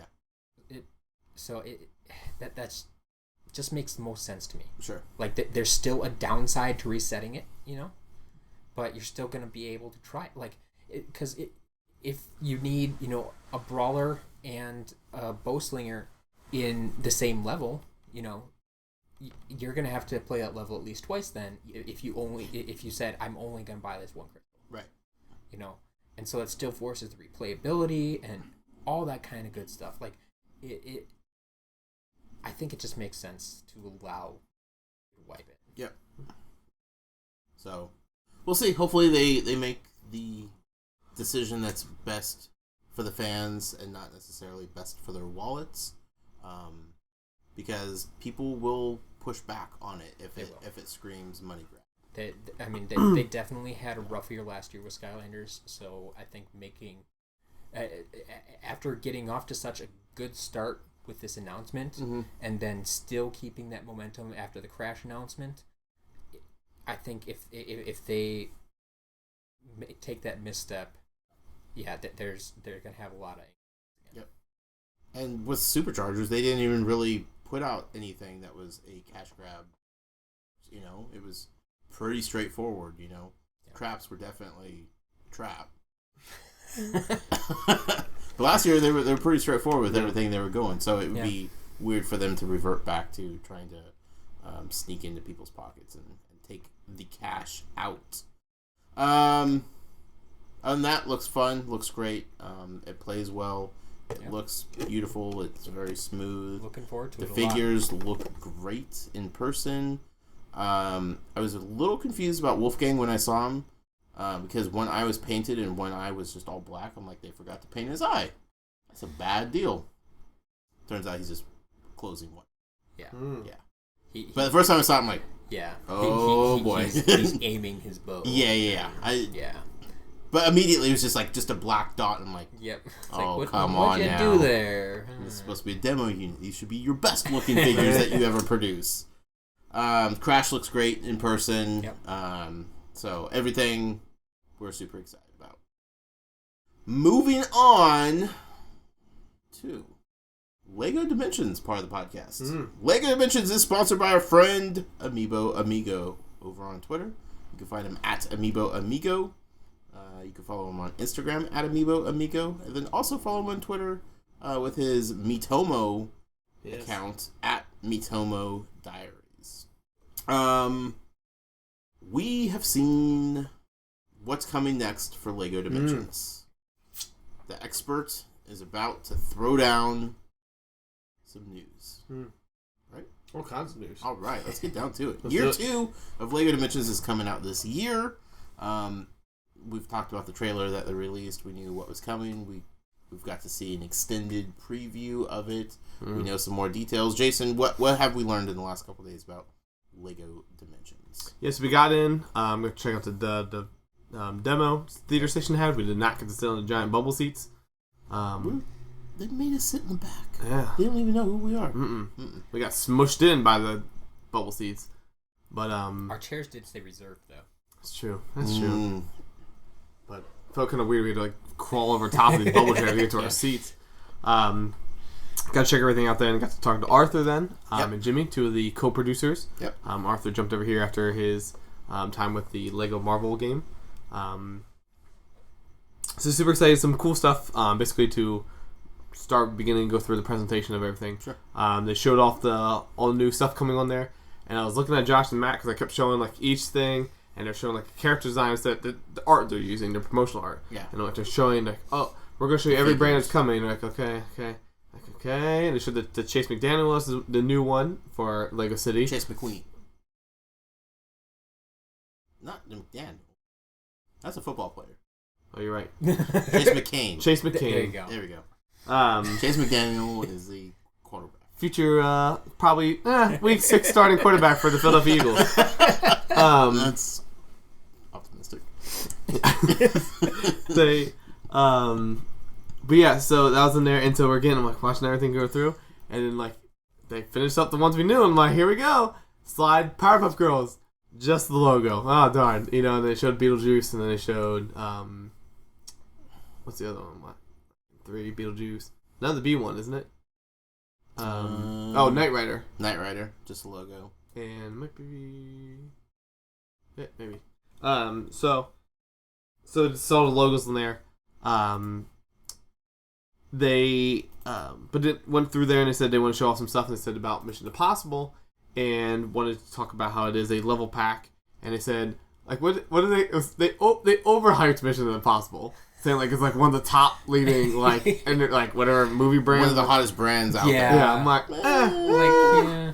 Maybe. It's big. Don't get me wrong, but Before they got to that, though, they did say that we were going to get a David Hasselhoff minifigure. right. Yep. From Knight Rider. Yeah. So Yeah. that is confirmed. We didn't see it, but that's 100% happening. For those that were skeptical what Knight Rider would be.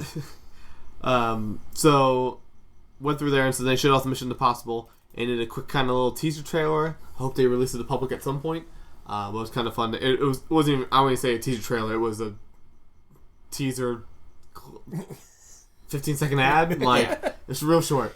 But then they tied in the gameplay there and showed that it has a face swapping ability. Be able to scan someone's face and then wear the little mask thing that he wears on there.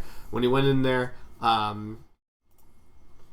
pulled up like a rain shower booth and started checking stuff out. I still think they checked on a strawberry, so I'm going to say it's a shout out to the Toys for Games community. Yeah, absolutely. So went on there and then he went and confronted the guy who's now masking. And that guy passed out. Which is really funny. He passed out like 2 feet from like somebody else. And they turned around and they're like, oh, hey. Typical Lego fashion. Yeah. Sure. And then walked in, went through there, and then that was the end of the Mission Impossible demo there. But still looks pretty cool. You could scan anybody that's around. Anybody. In that level with even other players that you are playing with. So they brought up Lumpy Space Princess as an example.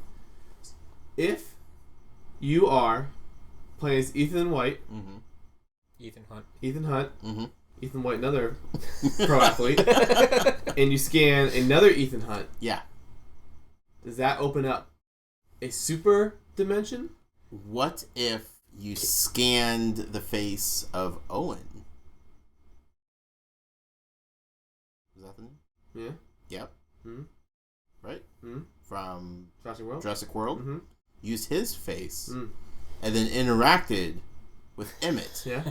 Would you have the same interaction? Absolutely. Yeah, you better. Emmett's a dummy. That's true. Question though, can you have two of the same character on the portal at the same time? Oh yeah. Sure. Like, I guess I don't own two of the same, so I've never tried that. You definitely. Yeah? Yeah. Alright. Jason has 3 slammers. He's proven this. I know he has it, but I don't know if he's tried it. Yeah, I've tried everything. Yeah. They So it's cool to see that ability in there. And then they moved on to a Ghostbusters story pack. Talked about that some. Right. Was super impressed actually with the story pack. Looked great, yeah. I mean, it felt like it was a Lego game.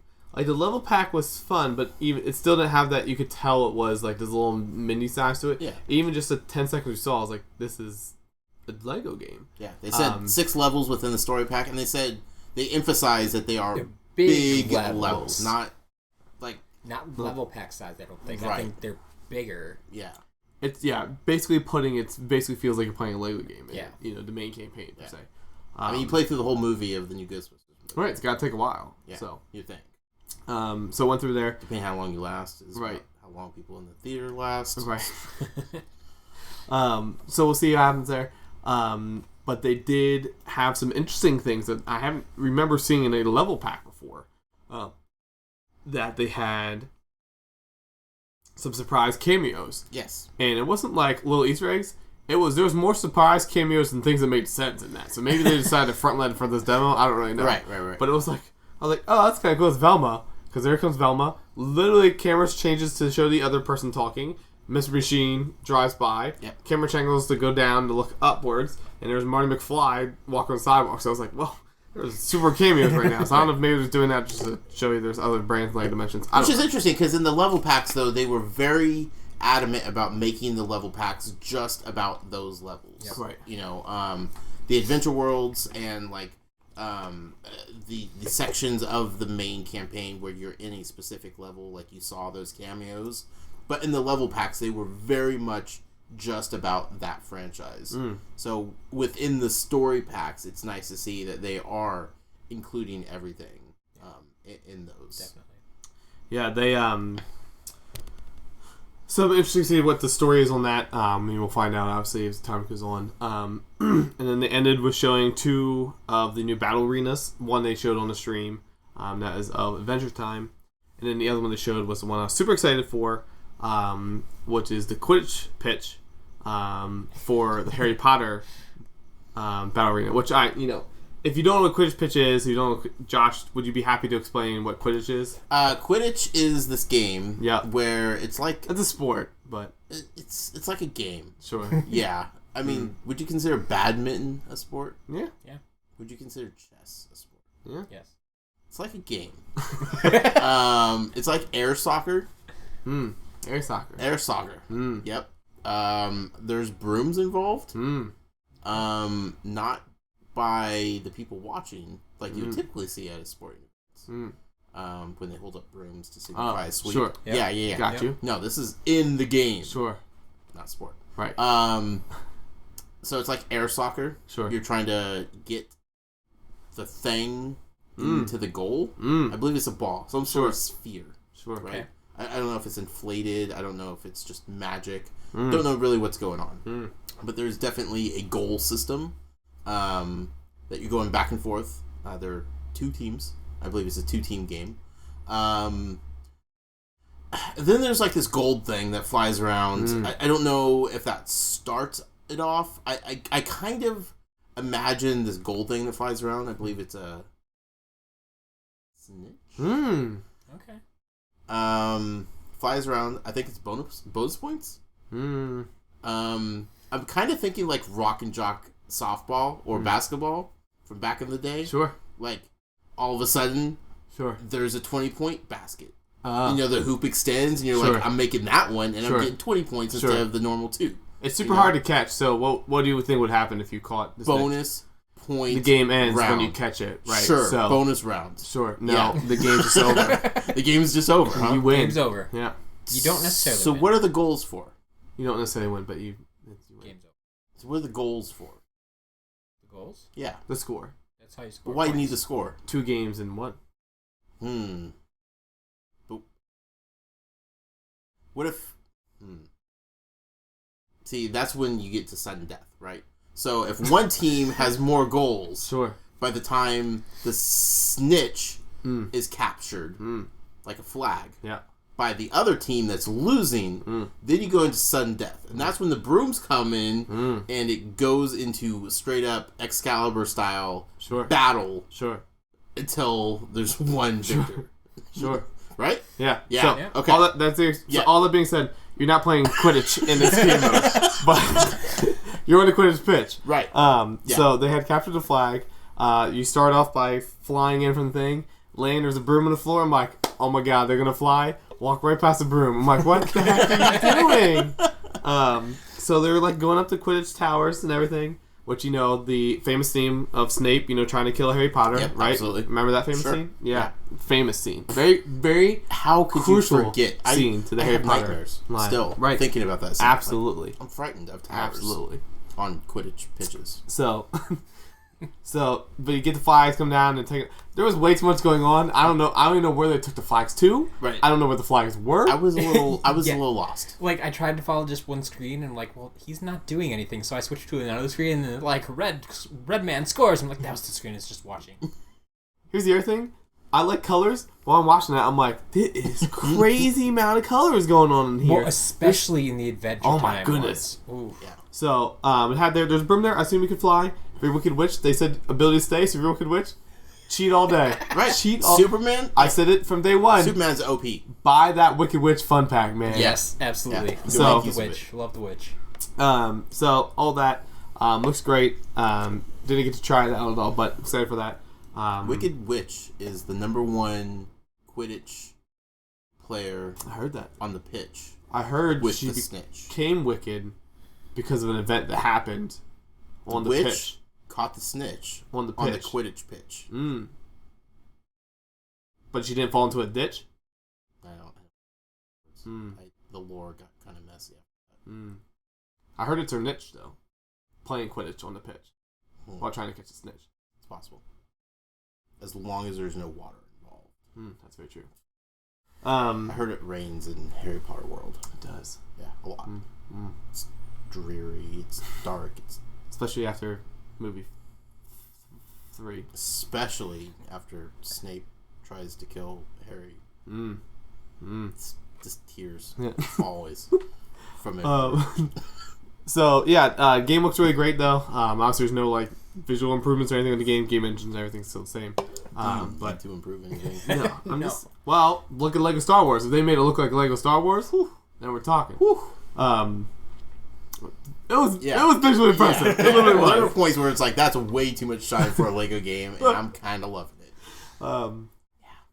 So it's fun there. And then beyond that, when we talk about Adventure Worlds there, they did confirm to us that there is going to be a tournament mode. Yep, tournament mode. String some together. Again, each of the new franchises, so 16-ish. 16 confirmed. Yeah, is going to have these battle arenas. Yes. 4 battle modes in the battle arenas. Yeah. So they're saying unique. We've heard 21 battle arenas. Right. Each with 4 modes. Right. Yes. Right. So if you want to make a tournament with like 4 or 5, I don't know if there's going to be a set number of ones that you can make. Sure. But if you want to like play more than one and be like, we're going to play Capture the Flag, and then we're going to play Quidditch, and then we're going to play, I don't even know. We know if we can play Quidditch. Quidditch. Just make stuff. Yeah. Whatever. String them along, Right. make a a tournament out of it. Like that's awesome. Sure. Yeah. That's sweet. Hope you can do it online. That's a big question. Yeah. Don't know yet. Be tough. I don't think they will, but Probably not. that'd be awesome. We could have Toys for Games tournament together. If there's an online tournament mode in Lego Dimensions, it's going down. Yeah. Yeah. But saw some Slow stuff there. nose. Again, some fun crossovers already. You can play Gizmo. Yep. Eat a Scooby snack. Yep. Bam! Big gremlin time. Woo! Oh yeah. That's pretty sweet. Yeah. That's pretty sweet. Yeah. Gizmo and Stripe are a team pack. Team pack. Yes. Yep. Confirmed. I don't know if Arthur was allowed to say that. Said about 15 times to different people. So no one say. It's like JV. You don't say no to JV. You don't say no to Arthur. Just roll with it. Yeah. Oh, thanks. So Yeah, cool. that was pretty exciting. Because of the Scooby Snack thing, they didn't talk about it directly, but it does appear as if there will be new interactions that can happen with all of the characters from season 1 with these new ones. Definitely. They went back and they whatever patches they will push through with the new figures, they will incorporate new interactions with the older figures. Yeah, that's good to see. I mean, because that not only encourages you to play with the old characters, right, but gives you something to look forward to. Absolutely. When it's going to be a new experience, even if you're using old characters. Yep. Now I haven't listened to this quote yet, but I know James Hollian, sponsor the show, tweeted this out. So I actually want to hear this clip live. Okay. And also with the Doctor Who pack, we're still doing things like that to maximise the value that consumers are going to get, and when they buy these packs. So if you get the Goonies, you can play as all the Goonies. Yep. So Whether or not you'd want to be Mouth or Andy, I would probably want to be members John only jacket. Clearly, I kind of want to be Mouth. So play all the goodies confirmed. Yep. I believe, I don't know if you mentioned this before, but we have that confirmed, I believe, for the new Ghostbusters. Yes. No, they did absolutely say that was in the presentation. Yes. Right. Yes. Right. Yes. So which they did with the original Ghostbusters. Yes, like what I was gonna say, that's the best thing you can compare it to, I think, is the original Ghostbusters, or I suppose the Doctor. Mm-hmm. They allowed you to play as all the Doctors. So Yep. I think that it didn't unlock until you completed the level pack. Same with the Ghostbusters. Yeah. So you have to complete the level pack that they come in, but that then unlocks the ability to play as any of the characters. So that being said, we have all the previous examples required what? The level pack. Death. Goonies level pack. I like it. I like it a I lot. like that a lot. I like it a lot. So you're gonna get, what's his name? Sloth. Sloth. What's his ship? The Inferno. And something else. Yeah. Because it had to be a third item. Something iconic from the Goonies. For sure. Goonies together. Level pack. Bam! Timestamp it. Suckers. So, it's exciting stuff there. Trying to think of anything else big what's happening with this. The whole franchise thing. Mm-hmm. Yep. We know 16 confirmed. Right. Yes. We do know. Let me go back up this too. We know wave 6, 7, 8, and 9. Yep. We know it's September, November, January, March. Yep. We know September's Ghostbusters story. We know November is Fantastic Beasts story. Yes. So they did confirm that as well. Yes. Wave 8 and 9. We still think... Lego Batman movie. Right. When does that drop? February 10th. Boom. Kind of it's it. in the January middle. or March. That'd be in March. Yeah. Because they'll come out after the movie. They're not Yeah. going to pull a Disney Infinity. No. Yeah. And So again, that should be in March. Lego Batman is going to sell no matter what. Yeah. So, But they don't want to spoil it. Right. But they'll want to talk about the movie. but are they going to do 2 story packs, blank, and then another story pack? No, there's going to be a 4th story. So So what were the franchises? Gotta find a holiday movie. January movie. Those good old January movies. The movies that were just a little bit worse to not get Oscar noms as they come out in January.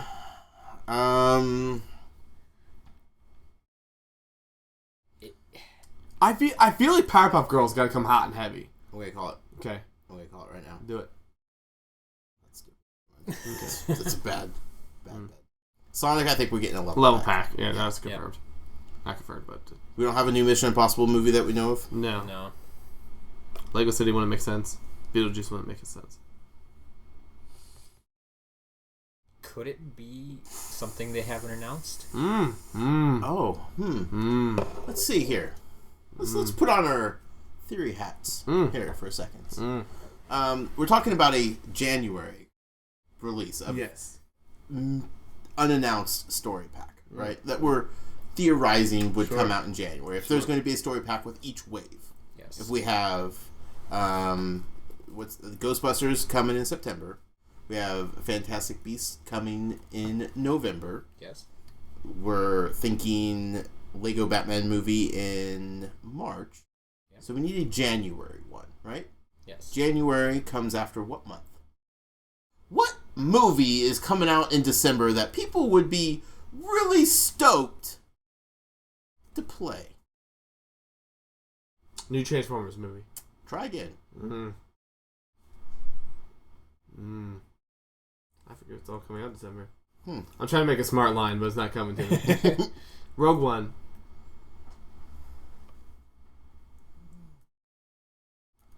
I still don't think Star Wars is coming yet. Maybe why they haven't announced it yet. Assassin's Creed. Assassin's Creed's owned by another competitor. Yeah. Lego. That would be a big surprise.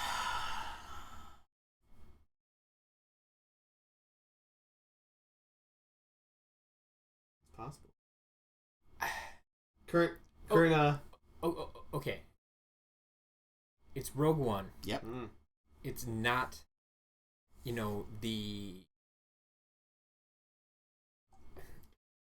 not episode 8. Sure. Right. So, my first thought was Star Wars is too big for just a story pack. Right. But, Big enough for like a new game. yes, it's big enough for a new game. Right. But, since it's not episode 8 and just Rogue One, maybe they did kind of demote it to story pack Sure. to fit the timing. Well, I think like Because it's still going to be a good amount of content. yeah. You'll still get to play through the entire movie. Right. And here's the brilliant part about it. It's a one and done story. Yeah. Like there's no continuation after like episode 7, episode 8, like the saga continues. Sure. Rogue One is an individualized one-off story that would play perfectly in a story pack. One and done, you don't have to, there's no cliffhangers, there's, people know what happens at the end of Rogue One. Like there's no giant, things that would be difficult to put into a game because they're protecting other things. Yep. There's a Star Wars celebration coming up this year, July 15th through the 17th. They like to make big splashes. Obviously, we're going to have a lot of Rogue One information coming out of that. Lego Dimensions just happens to stop by and be like, hey, you guys by then, the Lego Force Awakens game will already be out. So people will already kind of be on that high of playing a Lego Star Wars game, an adventure. They swing by and they say, for those of you that may not have gotten into Lego Dimensions quite yet, maybe we need to talk about the story pack for Rogue One that's coming out shortly after the movie hits theaters. Possibility. Call him a shot. Let me throw this one at you. Okay. Looking at January movie releases. Yeah. Talk about how there's good movies that get delayed. Yep. Let me throw this one at you. Okay. Monster Trucks. Starring Rob Lowe. Excuse me. Monster Trucks. I'm not familiar with that. I'm not either. Tell me. Okay. Rob Lowe. Okay. Everybody loves Rob Yeah. Lowe. He'd be a great Lego voice. Thomas Lennon. Okay. Jane Levy. Okay. And Amy Ryan. Okay. Let me read The backstory. Let me read you this movie. The synopsis? Yes. Of this. And this. Monster Trucks. Yes. Plural. Starring This Rob is Lowe. going to win some Oscar nominations, okay? Is this like... I had to Google this to make sure it wasn't one of those Hasbro crappy movies. And it's not. Is this like an adult version of Cars? No. Okay. Just you wait. It's a mixture of like Dirty Dancing. You had me at 30. Ready? Mud flaps. Looking for any way to get away from the life in town he was born into. Sounds familiar. Yep. Trip is his name. Tripp. 2 P's good. Sure. Yeah. Yep. I guess played by Lucas Till. Okay. A high school senior builds a monster truck from bits and pieces of scrapped cars. Oh, okay. After an accident at a nearby oil drilling site displaces a strange and subterranean creature with a taste and talent for speed. Mm-hmm.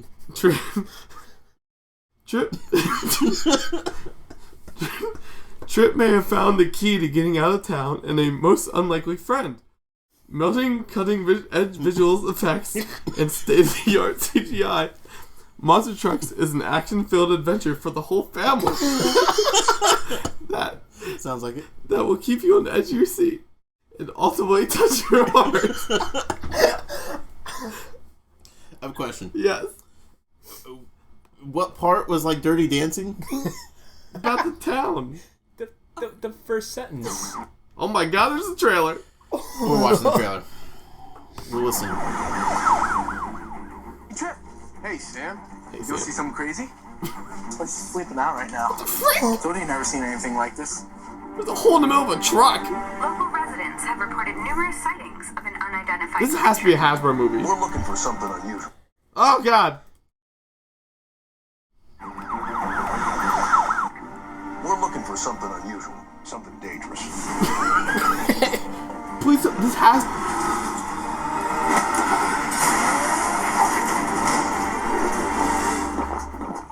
Are you? From director of Ice Age? I don't even know how to begin to explain. That explains a lot. You like hiding in my truck? This thing is awesome and it's smart. It's a whale. There's Yeah. an engine for my truck. With tentacles. Creech. You named him Creech. Think you can keep up with me? You got it! You see that? Show off! So bad. Aren't you curious about where it came from? I'm gonna get you home and away from whoever's after you. He just peed on, spit on his face. Watch out! Now's a good time to take charge! Let go! I can see better than you! Hey, get back in there! She touched his eye! Trip, this man might have a word with you. I'm not going anywhere with you. Yes, you are. Where's Rob Lowe at? Monster's in the truck! He didn't show up in this movie at all. Oh, did you see that? Did that just happen? Is he the voice of the creature? I'm a scientist. I want to help you. We're a family. What do you need? Trucks. You picked something up from watching me? A week ago you were riding a bicycle. Oh, I really hope they have their seatbelts on. Let's go! This is so bad. January movie. Oh my gosh. Cutting edge visuals, this looks horrendous. I definitely know that guy though, the main guy. grease. Let's get you fed. I like your truck. Thanks.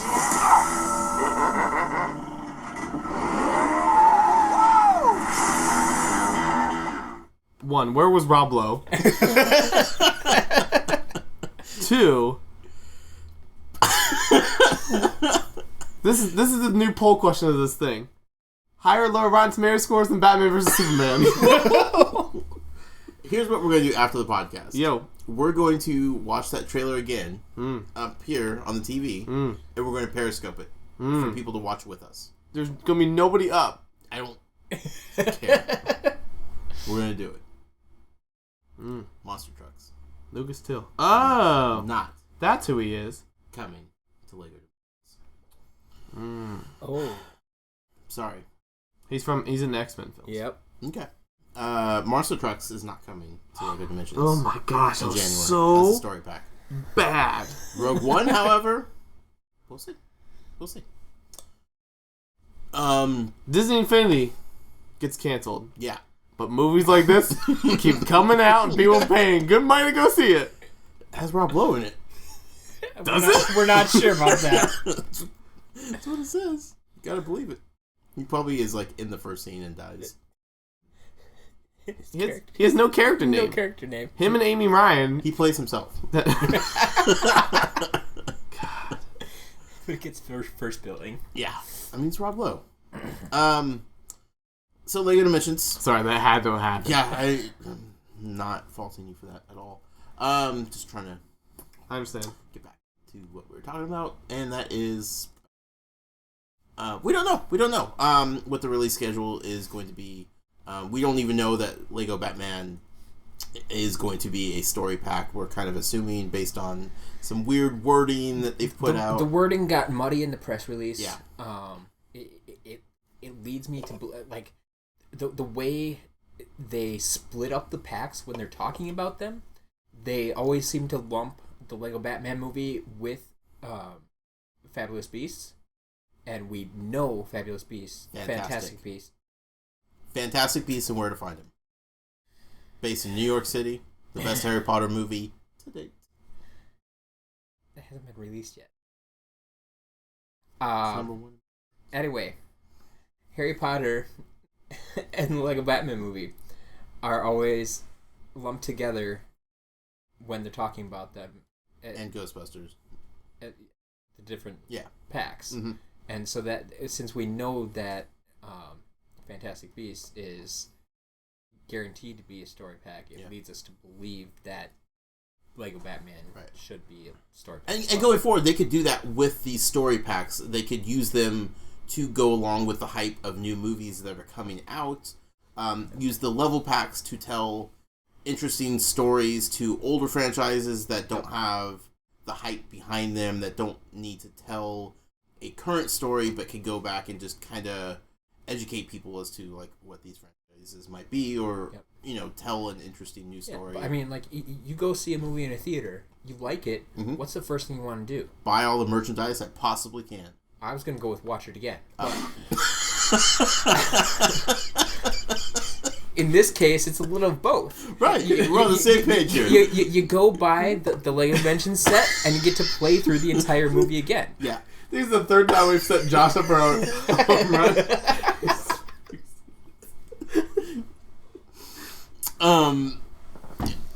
So we don't know. We don't. They wouldn't give us anything that we really didn't know. I will say I think it's a lock that there's more franchises to come. Yeah. I think it's pretty much a lock.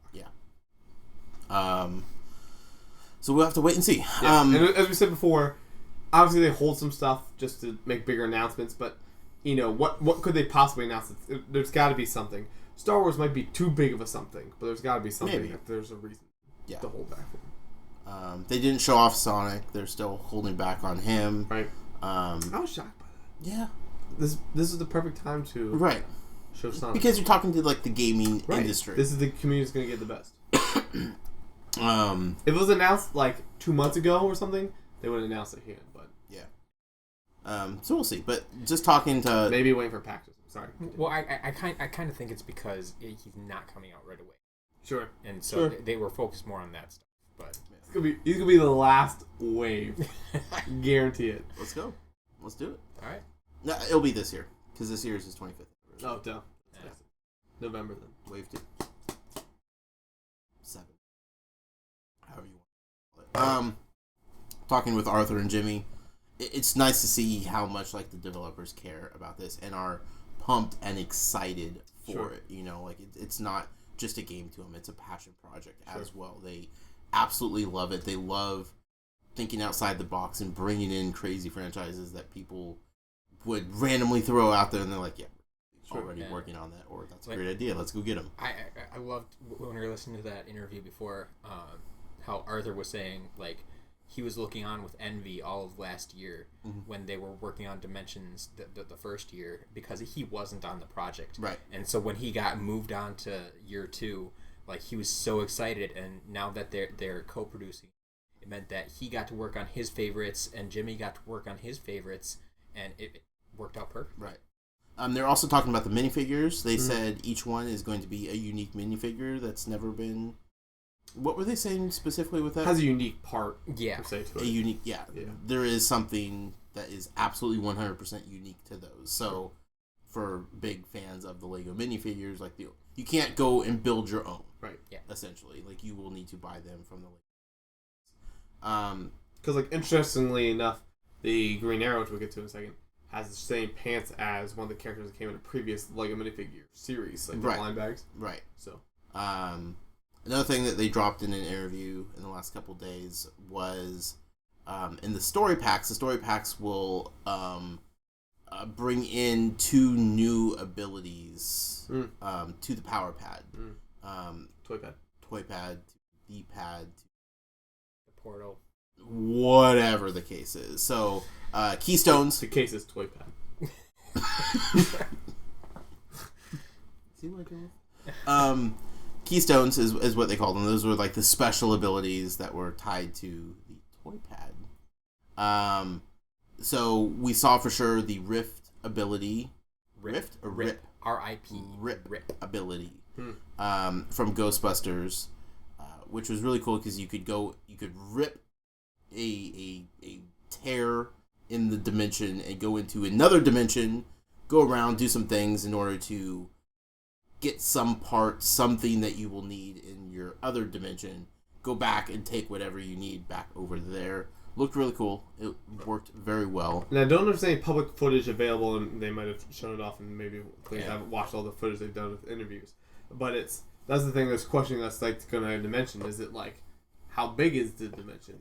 It's maybe 40 studs by, like, 30 studs, the one that we saw. Yeah. It's small. The small rooms. Yeah, just a little room. Yeah, so don't expect you're like, oh, you're going to end up in the Lego city and you have to go find something. It's very, it's there in front of your face. But at the same time, I totally think that they're gonna plant a couple Easter eggs in there. Oh, absolutely. It's Easter Egg City. Yeah.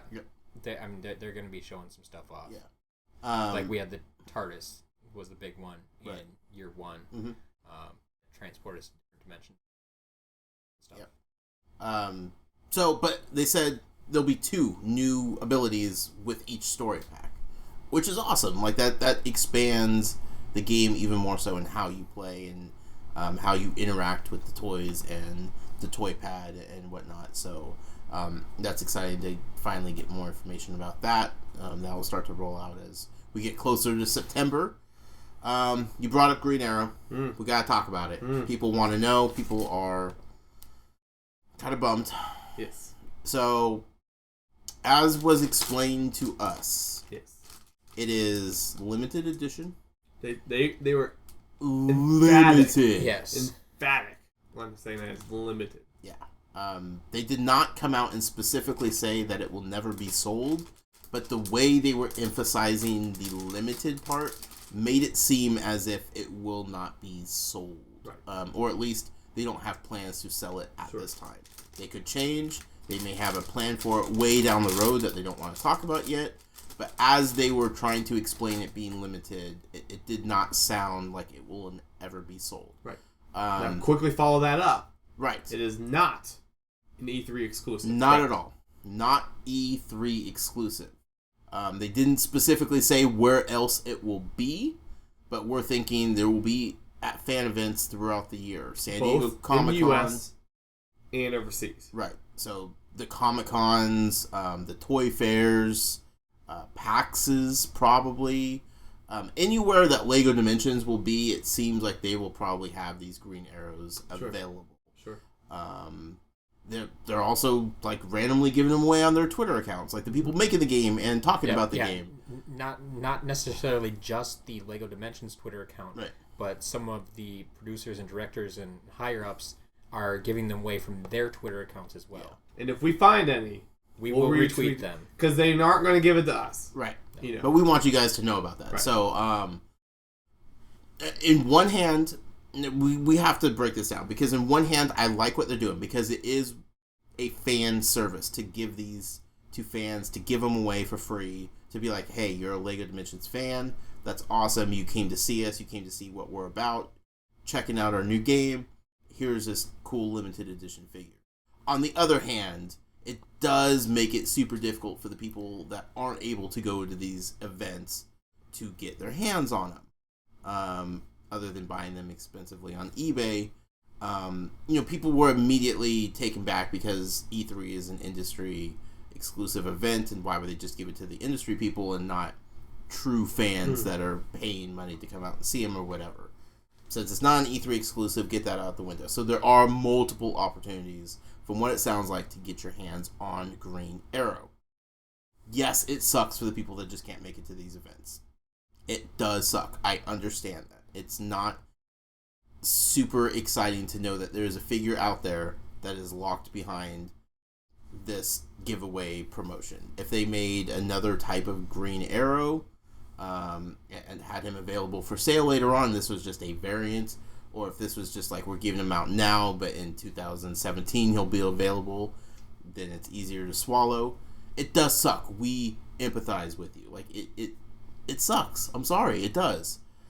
At the same time, though, the people that do get a Green Arrow are not the ones complaining about how difficult it is to get a Green Arrow. Because it does make you feel special. It does make you feel like you have something that's limited. Something, a collector's item.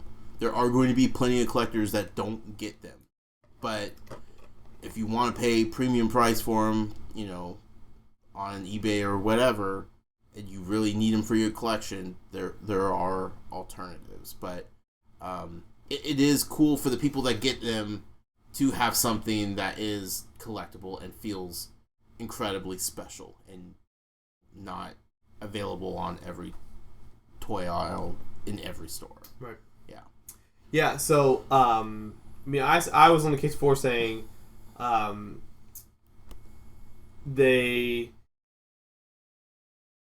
was surprised. That they locked it down. Mm-hmm. Just because we were wrong. We said a few episodes ago that there's no way they would do that.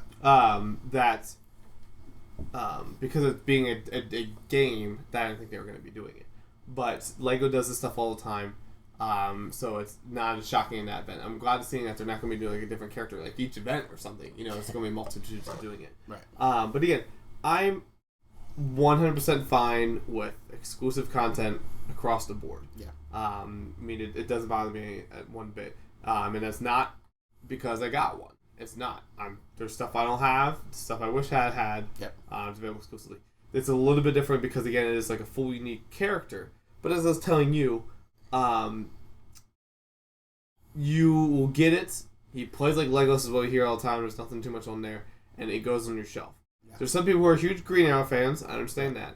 And there's people who just want to say they have every single thing.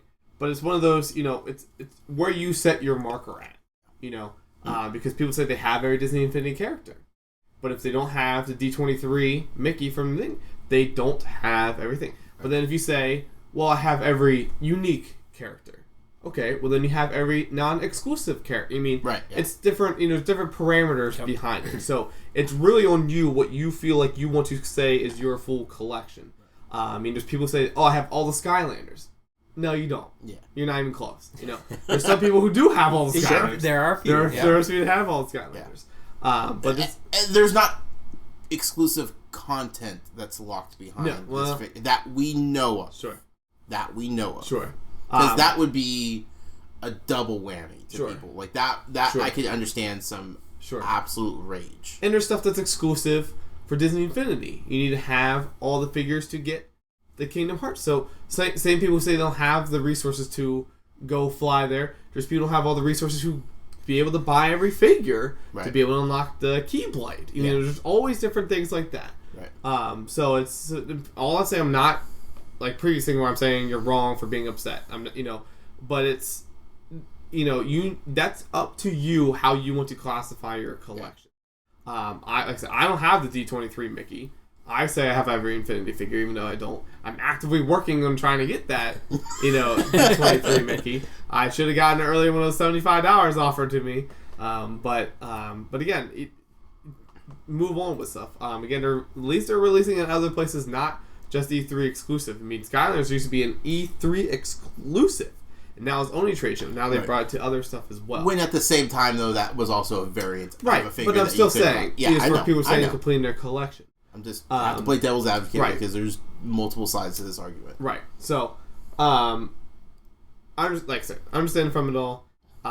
What my personal opinion is, Lego's not going to stop doing this kind of stuff. So if they're going to do it, the best way to get over this is push that pedal to the metal. In my honest opinion, whether it's doing variants, doing other stuff like that, because it's going to get to the point now where there's very few people who complain about Skylanders. Saying they don't have anything, don't have all this. There's people like that, and we say people are crazy for. If you complain about employees getting exclusive ones, delete your Twitter.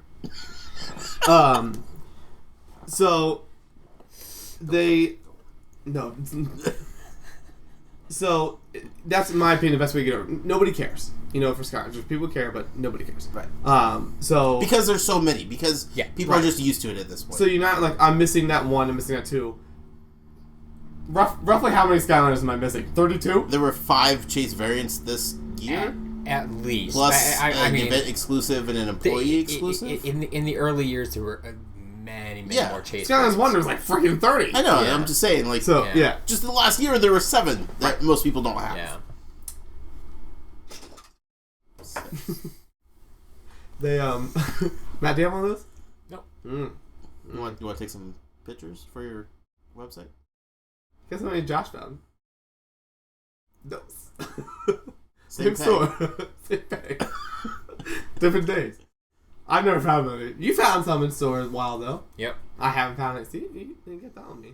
Yep. Thanks for sending me that one though, champ. You're welcome. So no, anyways, I'm not trying to take it light. Like, I understand why people are upset. I mean, I get in trouble for saying it. I mean, but if, so I won't even say tamper your things, but it's not the end of the world. Like, no, that's insane. We get it. We get it, but we'll make the best of it. It's, if you're saying, again, if you're saying this makes you want to buy less packs. How dedicated were you to Lego Dimensions in the first place? Right. So, I don't know. Like, again, that's like the Disney Infinity thing to me. That I don't say it makes me mad, but it kind of makes me that you're basing it on the fact that you're trying to complete it all. That you're not enjoying it for the game, you're not enjoying it for the figures, you're not enjoying it for the greatness that it is. You're enjoying it just because you're trying to complete everything. And like I said on Twitter, sending Lego Dimensions hateful and angry tweets is not going to make the situation any better. Tweeting them and being like, hey, I really want Green Arrow. Is there any way that we'll be able to buy him? Sure. Like push it in a positive way, but also make them know that the want and desire for this character is as large as the vocal minority seems to make it seem. Change the face mold. That's all they needed to do. Anything, But being angry and bitter and hateful towards them is not going to change anything. No. That if anything, it's going to make them do it. Sure. They'll pull what they had planned even more quicker and be like, fine, none of you are getting it. Right. So approach it in a positive manner, not don't be angry. Don't be bitter at them specifically. Yeah. But all that being said with it, in my opinion, the rumor what's happening with Supergirl, I don't say rumor, I don't say speculation. That should make you more angry. Yeah. Woo! Than this. So we talked about before. I think it was even live on the podcast when I saw the size comparison. Yep. We said we thought it was going to be different things. There's a reason why there are two different sizes. The polybag's different sizes. And this and one two is different packages, two different wording. What was the wording on Supergirl? This one's a limited edition. That one's exclusive. So Exclusive. So it's this big. Supergirl one's about that wide, but it's a big old thing. Yeah, for no reason. No reason. No. But the current it originally showed up. Supergirl, as far as I can tell, all the evidence is based off of this. That it showed up under the set number for the PlayStation 4 edition starter pack on the LEGO Sports site. All 3 normal characters, and it had this Supergirl parts on it. It's there for a reason, my opinion. Maybe someone who was adding them to the database didn't have the set number at that point, so they chucked it in LEGO Dimensions default one, which could default to this too. Sure. So there's theory behind it. But the current going active theory now, since they didn't have it at E3, because I think this is coming to San Diego Comic-Con. I don't think they're going to take a different one there. No. So the current theory is they're going to package them in starter packs for new players that are coming on board to kind of push it even farther, saying, hey, get this. And what's even adding more fuel to that fire, in my opinion, they're out of stock. This current edition's out of stock. Yeah. Amazon, it's out of stock. Go other places, out of stock. This is a starter pack you need. Yeah. I don't think they're going to repackage a starter pack with brand new stuff because you need those 3 characters. Right. Yep. So they can't say, hey, you don't need a new starter pack if we're going to release Wildside on them in the starter pack, but then here's a new thing with new characters. Right. So I think they're going to tuck in that polybag in that starter pack. Absolutely. So if you want... Slap a sticker on it. Now with Supergirl. So if you want Supergirl, you're going to have to buy... Another starter pack. Another starter pack. Yeah. Whether you need it or not. So obviously, it's going to go for less than what it was on eBay. I understand that. So it's cheaper, so this might be worse because theoretically it could be more expensive. Sure. That's more shady. Yeah. Absolutely. Right. For me, I don't care because I only bought 1 copy of LEGO Dimensions, Right. so it gives me a chance to buy on another system. Right. But still. Because that goes against their big thing of not making you buy another starter pack. Now they're giving you a reason to buy another starter pack the second year. We said before that we would totally be for them redesigning the portal for some reason. Which they did through the story packs. Right. But if they did that for the starter pack, did something kind of new flair to it, kind of stuff, that's fine. I'd be okay with that. And we even said, throw in another character. Right. Right? Right. Not like this. Not like this. Not like different. So, we'll see. I'm feeling pretty confident with it. I'm feeling also, it's safe to assume that whichever one that you have, if not both, of the Green Arrow and Supergirl ones, one of those will probably unlock a DC battle arena. Right. And because they both have the gold bases. We asked him point blank. I kind of led him into that question. Yep. And I think he knew it was coming. Yeah. I kind of get an Arthur, which I'll get the video up sometime next week. He kind of was like, well, we're not ready to talk about anything like that at this point. But they have said that the characters with the gold bases will unlock the battle arenas. If they don't do that, that's a compatibility chart issue. That throws everything that they've said out the window. Yeah. So I think one of those two will unlock the DC battle arena. Right. Or both. Yeah. Yeah, that's what I mean. Yeah. You don't have to have both. Yes. So, if you got one of the Green Arrows or you buy a starter pack, you're going to have one, theoretically, that will unlock the DC battle arena for you. And according to them right now, Supergirl doesn't exist. Yeah, they wouldn't even talk about it. Right. So he told us that we knew more because of the internet than they did as developers. So yes and no. They know it's there, but they don't know. Jimmy, if you're watching, I know you know.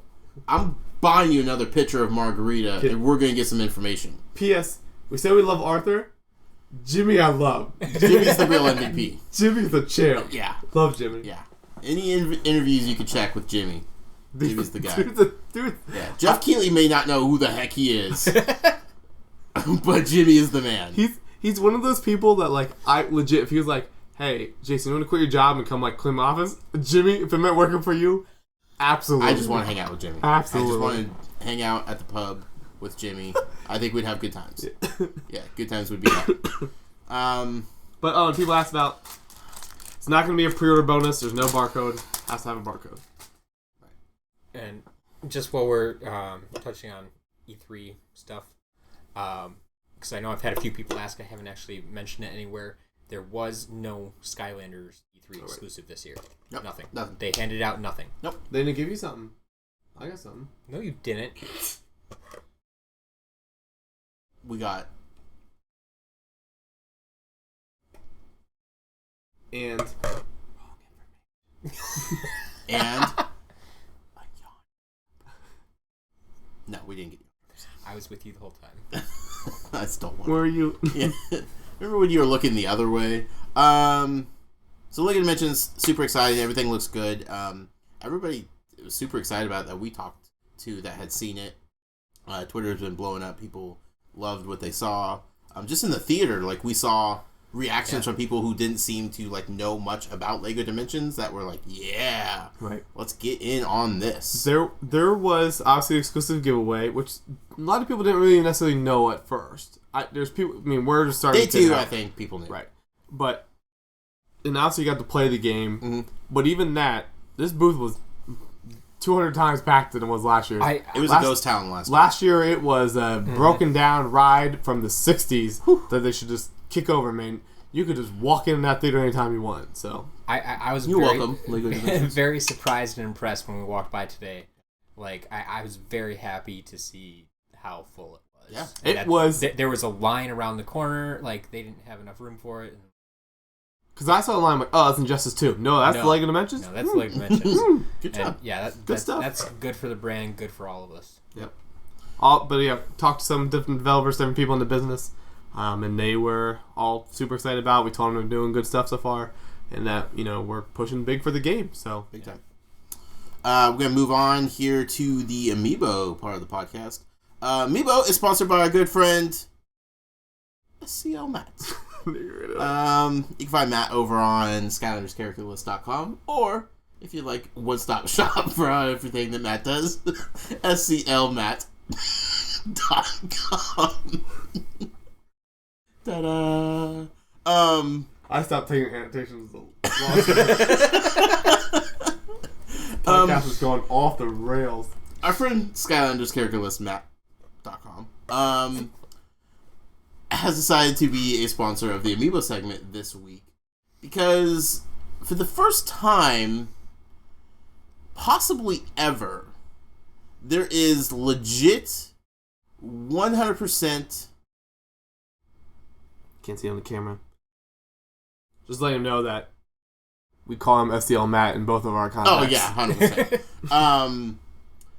Reason to finally state that our Amiibo are actually functional. Hashtag functional collectibles. Finally. Finally. It's happened. You've been very adamant about Amiibo doing nothing, having no purpose whatsoever other than being collectibles. Not anymore. Yep. They announced that the Wolf Link Amiibo in the new Zelda game Breath of the Wild will bring in Wolf Link into the game as a companion. And he will attack enemies, and he will hunt for you, and he has life. And once his life is dead, so is Wolf Link for the day. And then you could rescan him in the next day. But it brings in a companion to the game. Yeah. And it helps you. And, like, if however many hearts Wolf Link has through your save file of Twilight Princess, that's how many hearts he will have in the new game. So cool. Beautiful. Beautiful. Thank you, Nintendo. We were talking about this earlier. Like, they don't have to have super good compatibility and functionality in every single game. They do like to have functionality in every game that they publish in some form or fashion, but they've yet to really find at least one good way of making it functional in a game. Yeah. And this Wolf Link will be compatible in every other game, but in Breath of the Wild, it will be the most functional Amiibo we've ever seen. Yeah, absolutely. Perfect. It's very well done. I mean, the basic functionality reminds me. The first thought I had was it reminds me of the Skylanders sidekicks. Yep. But it has a step up because he'll attack on his own. Yeah. Whereas the sidekicks, honestly, when they were first introduced, well, actually, all the sidekicks, not the minis, but the sidekicks were, they were cosmetic. Yeah. I mean, there were some people that said, okay, they can take damage, they'll act as a shield once in a while, but cosmetic. Yeah, they're cosmetic. But that ability that you could put them on there at the same time or scan them, in the case of Amiibo, scan them in, and he'll appear. Seems like psychic, gets better. He can attack, and personally, I love even more that it incorporates that cross game. Yeah, you level them up in another game. Yeah. Like it makes you play another game to level them up to bring them into a new game and use them even better. It has better functionality than the game it was introduced for. I was gonna say I guess it's the same in the same, but the fact that it progresses from that actually is cool in my opinion than even the scanning it and just showing it up. Absolutely. That's super awesome. Yep. Well done. You got it, Nintendo. You figured it out. They also, while we were lined up to go into day one of E3 yesterday, decided to, announce new Amiibo. Right. Jason, what did they announce? So the first they announced, I should have checked the time see if they actually announced it via 100% they did. Press release first. No, it was the tweet first. Then the press release. 100% sure. Yeah. Okay. Yep. Because Because that was the only one floating around for a hot minute. Let's see what's that. 2:01 p.m. I'll double check. I'll do some fact check. Okay. But the first one that came out was like for our basis is Waluigi. Waluigi. Yes. For Super Mario Brothers. Yes. Not new series. No. A new flippin' wave of the Mario Party wave, which have sold out partially on Amazon. Get on that Amiibo hype train. Woo woo. People are like, Animal Crossing, give me everything else. This is the best we're getting. Buy this to the max. Yes. So we're getting that. We're also getting some other ones as well. Yeah. So we're getting Waluigi. Yep. We're getting Daisy. We're getting Diddy Kong. And we are getting Wario. A repose of Wario. A repose of Rosalina. A repose of Donkey Kong. Yep. And the coup de grace of the entire... Did you hit Diddy? Yes. Okay. Because he's a new one. Okay. Well, I guess he's a repose. Also. Yeah, he's a repose. Yeah. The coup de grace of the entire series... He's not a repo. He's new to the line, so he's not necessarily a repose. He's new to the line. You know what I mean? Oh. Yeah. Sorry. Yep. Well, all of them are new to the line. But we've never had a Waluigi or Daisy amiibo. Right. Yes. Right. We have another one that's brand new. First time as an amiibo. It's coming in big. Coming in hard and fast. Coming in special. Very special. Boo! The Ghost is going to be an amiibo. Not only that, Jason, why is he so special? Because he's reversible. No. Because he does something. Tastes like marshmallows. Maybe. We don't know. Glows in the dark. James Holian. Nintendo figured it out. Maybe. Kids start dying of blood poisoning. That's true. That's very true. Glow in the dark Boo amiibo. How cool is that? Maybe Luke Craig can scrub oven mitts somehow. You know. And don't even get me started. We have a collector's edition to record. And so. Funko misspelling words on their T-shirts now. Quality control is not very good right now. Glow in the dark amiibo. It's happening. It's happening. Yeah. I will say the way they announced Waluigi was a stroke of genius by their social media team.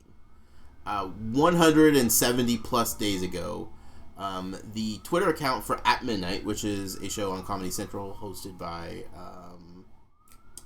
the Nerdists, I can't think of his name right now, Come on, guys. Talking Dead guy. Yeah. The Talking Dead guy. Talking Dead guy. Come on, Google.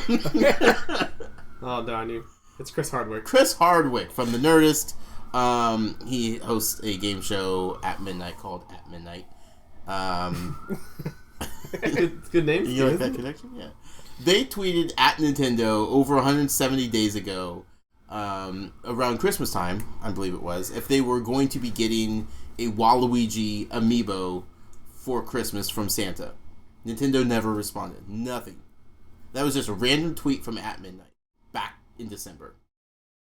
They announced Waluigi by responding to the at midnight tweet saying, "Yep," and include a picture of Waluigi. Sweet. Perfect. So good. So good. I mean, Waluigi sucks. He's a horrible character. Ridiculous character. The worst character. Is he the worst? The worst. Out of what? Out of every character Nintendo's ever designed. But if you're going to announce him in any way, shape, or form, I sign off on that every time. Sure. So super exciting. They will obviously they will work with a new game, because why else would they bring an addition to a series that nobody really cared about in the first place? And that's because they're coming out with a new SpaghettiOs game.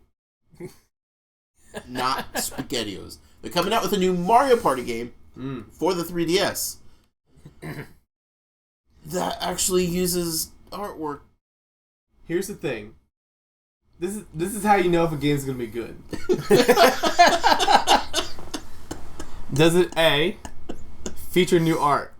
No. B, does it have a not Photoshop transparent default background? No. It's not gonna be a good game. Does it feature Waluigi? Is it No, the not gonna game? be a good game. Is the game Nintendo going, fudge? We have no games coming out this year. Yes. So, How do you play Mario Party? Do you pass the 3DS around? Or do the people come to the 3DS? I think multiple people have to have 3DSs. If you have multiple 3DSs, why are you playing Mario Party? Listen, Wii U? I love Mario Party. I love Mario Party. Right. On the Wii U? Yeah. I'm not asking Vince.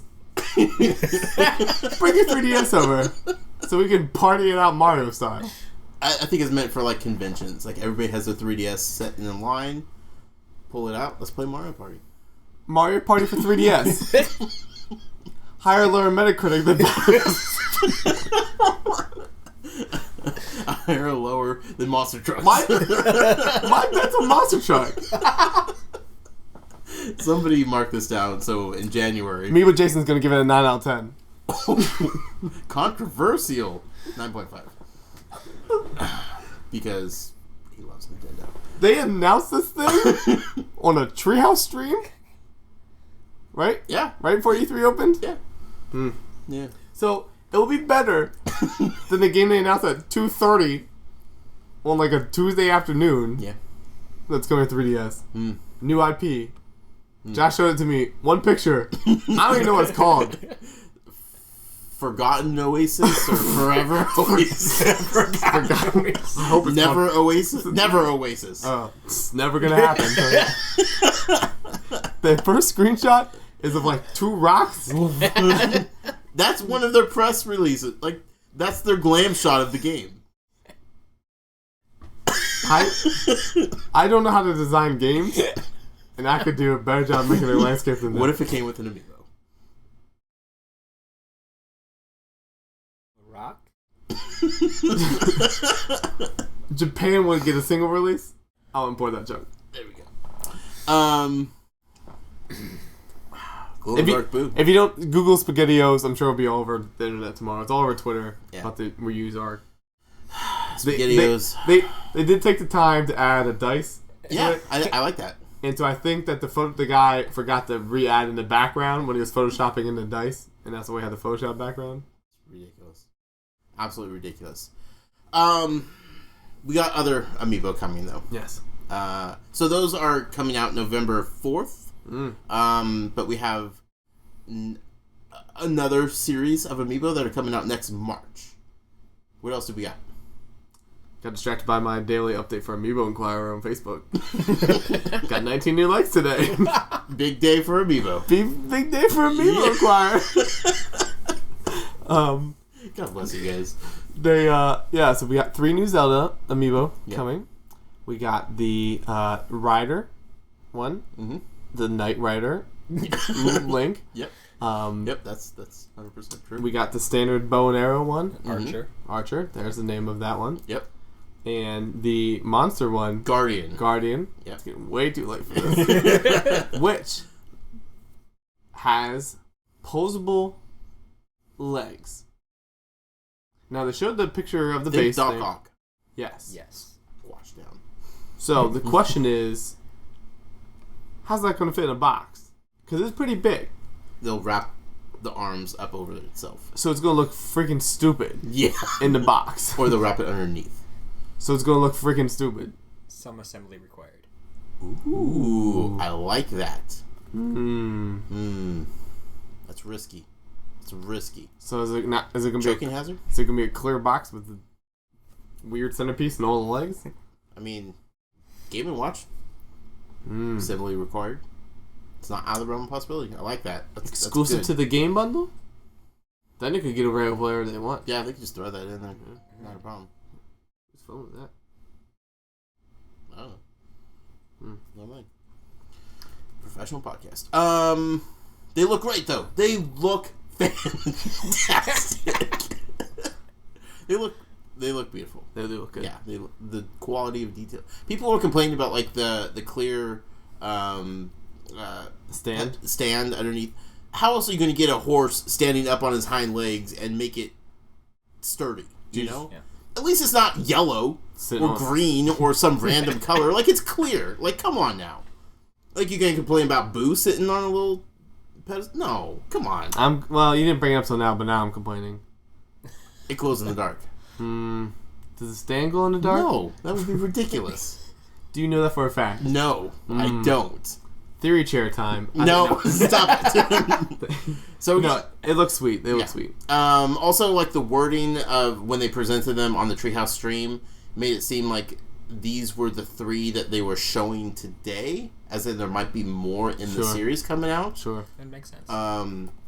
So the series might be a lot bigger than those 3. We'll see. We don't know. Also, shout out to my Instagram followers. Posted a picture up there. Yeah. Of the one of it in smoke. Yep. And stuff. Got like 5 comments. Hey, great shot. Thanks. Vape life. Also, Jason. Yes. You didn't think that we were going to get a Zelda amiibo announcement this early. I did not. Yeah. I did not. Yeah. But it didn't have anything. What else are they going to talk about? SpaghettiOs? No, this further proves the point that Nintendo is unprepared for this year. 100%. So they anticipated Zelda coming out this year, and they just ran with what they had. So either way, like Amiibo fans were finally excited that they're getting some new stuff that's not Animal Crossing related. Glow in the Dark Boo looks great. Waluigi, people will love him for whatever reason. Daisy looks fantastic. All the other Smash ones, or not Smash ones, the Super Mario ones look great. The Zelda ones, phenomenal. Going to be so fun. Real quick, shout out P2P. New Amiibo stands look great. Yes. Had Nintendo acquire, they got hands on with them. Absolutely. Loving. Like, I just wish I had more room for big stands like that, because the problem with the big stands is they only hold a limited amount of Amiibo. So while they look great, they're not functional as far as keeping your entire collection organized in a nice and tidy fashion. But regardless, they're still cool. What are you scoffing at? Reading Mario Party Star Rush. Don't do that. That's description. No. Team up with your friends in the real world to compete to take down bosses in each game board. That description is worded wrong. Because I can team up with my friend. It sounds like I can team up with my friends to take down bosses in the real world. Pokemon Go. No trading at launch. What about? Just real world bosses taken down. Pokemon Go got announced today. Coming out. Announced. Not announced, but shown off. Finally. End of July. Yeah. Little wristband, $35. Yep. Available on Amazon. Mm-hmm.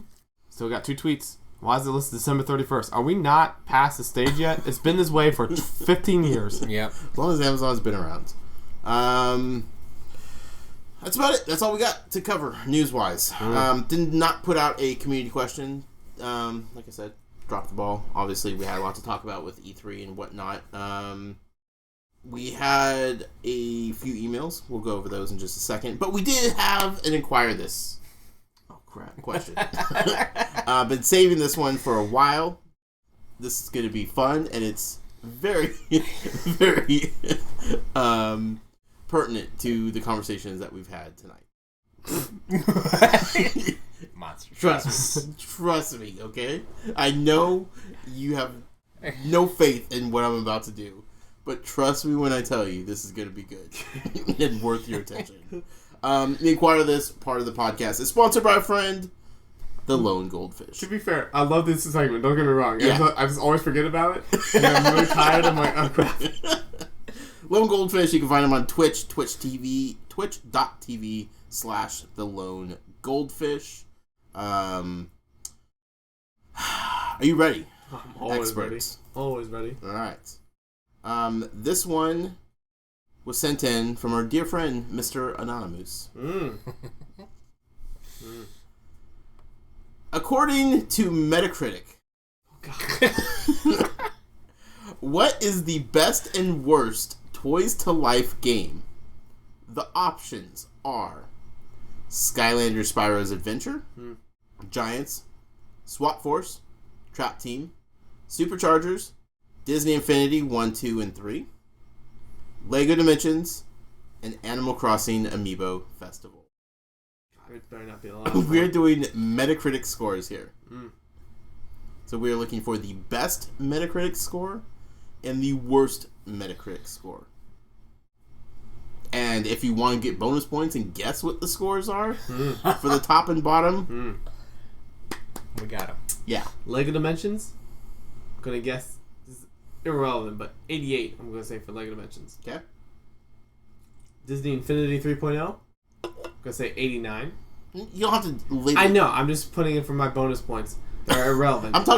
I'm just bonus points. Put it for the top and bottom. Shut your face. Put it on record. Okay, on the record. People at home, follow along. Take notes. The best. I'm not. The best Metacritic game, Toys Life game, is Skylanders Giants. The worst Metacritic game, better by God, be Disney Infinity 2.0. Okay. You walking in? You want to tack scores onto those? They're within like 8 points, I'm going to say. Okay. I'm going to say they're pretty much there in the high 80s. All right. For top and bottom. All right. So like the top might be like a 90. Okay. Animal Crossing, I'm going to say like an 84. Just above. Yeah. Just above that threshold. Yeah. Okay. Matt, would you like to venture any guesses? I know you're big on the Metacritic scene. Yeah. Well, I could agree with Giants being at the top. Okay. You can, but will you? I'll go with it. Ooh. But I want to put Amiibo at the bottom. Okay. You want to tack some scores on? He follows these so much better than I do. Question. Do I get to take the Nintendo fan sites out of the Amiibo Metacritic score? Because then it drops by like 30. I don't know how to do that. I mean, you could for your own benefit, but that's not going to be what I have in front of me. 82 and 89. With Skylanders Giants being the top-rated Toys to Life game of all time, and Animal Crossing Amiibo Festival being the lowest. And you had Skylanders Giants being the top, with Disney Infinity 2.0 being the bottom. But I'm like it's 2.0, but that's what I guess people didn't realize 2.0 was bad until like 2 months later. All right. Well, I will say you were both correct with the top game, according to Metacritic, for the Toys to Life franchises is indeed not Skylanders Giants. I lied. Suckers. The top game is actually Skylanders Swap Force. I didn't think it broke down. With a Metacritic score of 89 out of 100.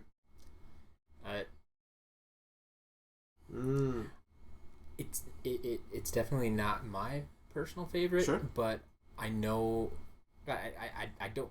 Well, obviously the critics liked it, but I know, generally speaking, if you ask any other Skylanders fan that has played them all, they will tell you Swap Force is the best. Sure. But one of you got the lowest Metacritic game, with a score of 46. Oh god, that's definitely Animal Crossing. Animal Crossing Amiibo Festival is the lowest rated Toys to Life game out there. you're gonna pull out the fan sites and I'm calling them out. Let's see here. They had 46. I just typed Metacritic into the Metacritic search bar. That's how this is going. So full rundown from top to bottom. Skylanders Swap Force 89, Superchargers 87, wow, Trap Team 86, Disney Infinity 3.0 82, Giants also an 82, Skylanders the first one 81, Dimensions 81. Disney So how far Infinity difference was 3.0 and Dimensions? 3.0 was 82, Dimensions was 81. So I was right at the 1 point. Yeah, which is kind of coincides with our game of the year that we gave. Right. With how close it was, but we gave Disney Infinity the edge. Metacritic seemed to agree. Disney Infinity 1.0, 75.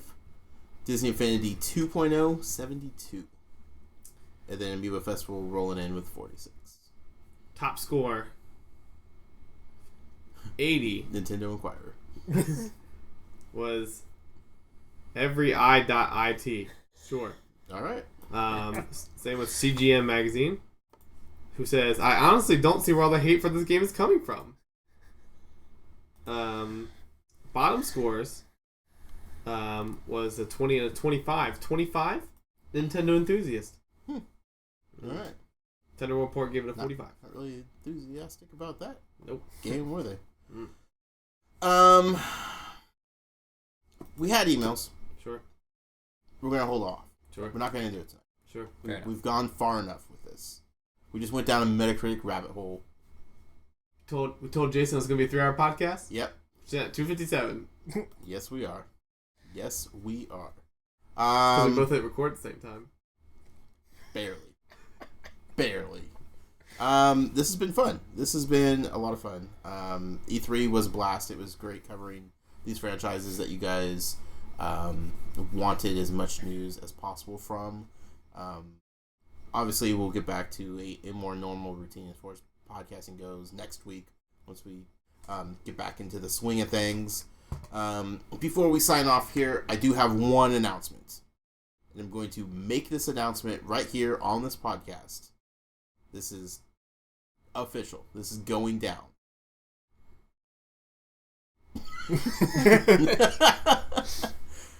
Jason and I have been talking about this off and on. It's been something that's been brought up to us privately that Jason number 2 is taking over the show. Sorry. We will go back to hour-long podcast once every 3 or 4 weeks. No. We know we have longer podcasts. Legit, you just scared like half the people like leading up to this. We tend to have longer podcasts. We're very organic. We have a structure that we try to follow somewhat, but we do like to talk back and forth. We like to give commentary. We like to give opinions. We like to get not only the information out there, but engage in a discussion back and forth for you guys to listen to and engage with later on and whatnot. We have fun, is what I'm saying. We have a problem making things short. We know many of you like the podcast that we do. That's not going to change. We know there's some of you that just cannot listen to 2 to 3 hour long podcasts. It's difficult. I understand that. Some of you just don't have the time to commit to that. And when we don't have a structured format, it's hard for you to scrub through a podcast to get the information that you want.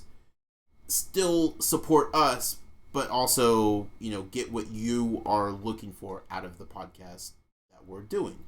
With that being said, we are going to add a limited edition version of the Toys for Games podcast for you guys. It's going to be 15 to 20 minutes. We're going to cap it at 20 minutes. I don't care what happens. We are capping it at 20 minutes tops. I'm shooting for a 15 to 20 minute range. We will record them right before we record the normal podcast that we normally would. But they are going to be shorter versions of the podcast that we would normally be doing. It's going to be brief introduction. It's going to be bullet points of all the news that we're going to be covering on the regular show. Just news, not opinions, not speculation, not rumors, not thoughts and feelings and movie trailers and... There might be a little crossover. You're not going to get your GameStop Girl updates on that podcast. That's fact. It's going to be just the news. Just the bullet points, what happened, what to expect, what you need to know for that week. That's it. We're going to get in, we're going to get out, done. It's going to be called the limited edition, not to kind of rub in the Green Arrow situation at all. I know it's bad timing on that part. Nobody thought of it until you just said it. But it's going to be us bringing you the news that you want, just in a more concise package for the people that don't have the time. The only thing I haven't figured out yet, and we need to work this detail out, is whether or not we will put it on the same podcast feed. Absolutely. Or a separate feed. Same feed. Same feed? The only reason people don't want it is because it takes, whatever space on there takes how much? Sure. It's going to be brief. Yeah. So, most likely it'll be the same feed. If that changes, we'll let you know. But that's going to be something that we're going to do to be able to give more people what they're looking for from us and the community that we have here. So maybe starting next week. We'll see. We'll see. I definitely didn't want to do it this week. There's no way. But we will definitely see. We'll get that started. Like I said, it'll be the same night that we record the regular show. So it won't be different days. You won't have different sets of... The only thing that's going to throw something off is if breaking news happens in between the limited edition and the regular show. That's never happened. No, never. Not on this show. So that's what we're doing. Get ready for that. With that being said, this has been a great episode. I want to thank our executive producers once again, Brett and George Torres. We're going to be seeing George tomorrow at Universal Studios. We're going to be seeing Brett at Disneyland the following 2 days. It's going to be fun. Going to be fantastic. Matt, thank you so much for joining us. I mean, I know you had nothing better to do. Regardless, you were a great addition to the show, as always.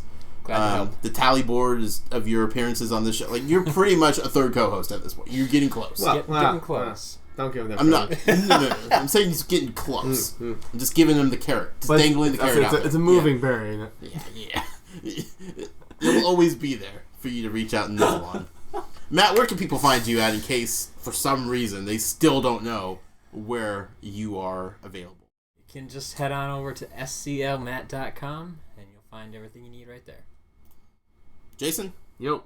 If people wanted to follow your antics, which they should, where could they do so? You can follow me personally on Twitter, twitter.com/JasonInquires. You can also search for Jason Inquires on social media platform of your choice. Facebook, YouTube, Snapchat, Instagram, whatever you'd like. On there, obviously always at Brick Inquirer, Skyline Inquirer, and InfinityInquirer.com. Tinder.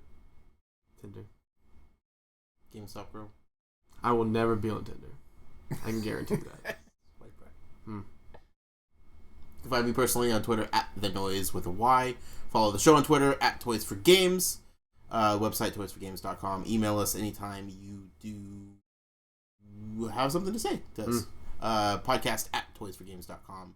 If you'd like to support us and what we're doing, definitely go over to Patreon. Check that out. Patreon.com/toysforgames. Redbubble.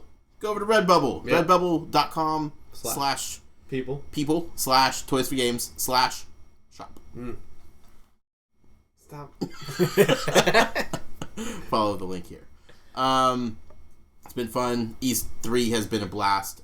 We are privileged and honored to be at E3 representing this community, bringing you guys all the news that you expect that you may not get from other outlets because they don't put the love and care and compassion into this genre that we do. We don't take that for granted. We absolutely are honored to be here and representing you guys. And thank you for helping us do that. 100%. Now that work's done, though, we're going to have fun. Universal Studios, Disneyland. I'm sorry. If you don't see us on social media, we're having way too much fun. Indeed. Or I died on a Harry Potter ride. Very well could happen tomorrow. Yeah.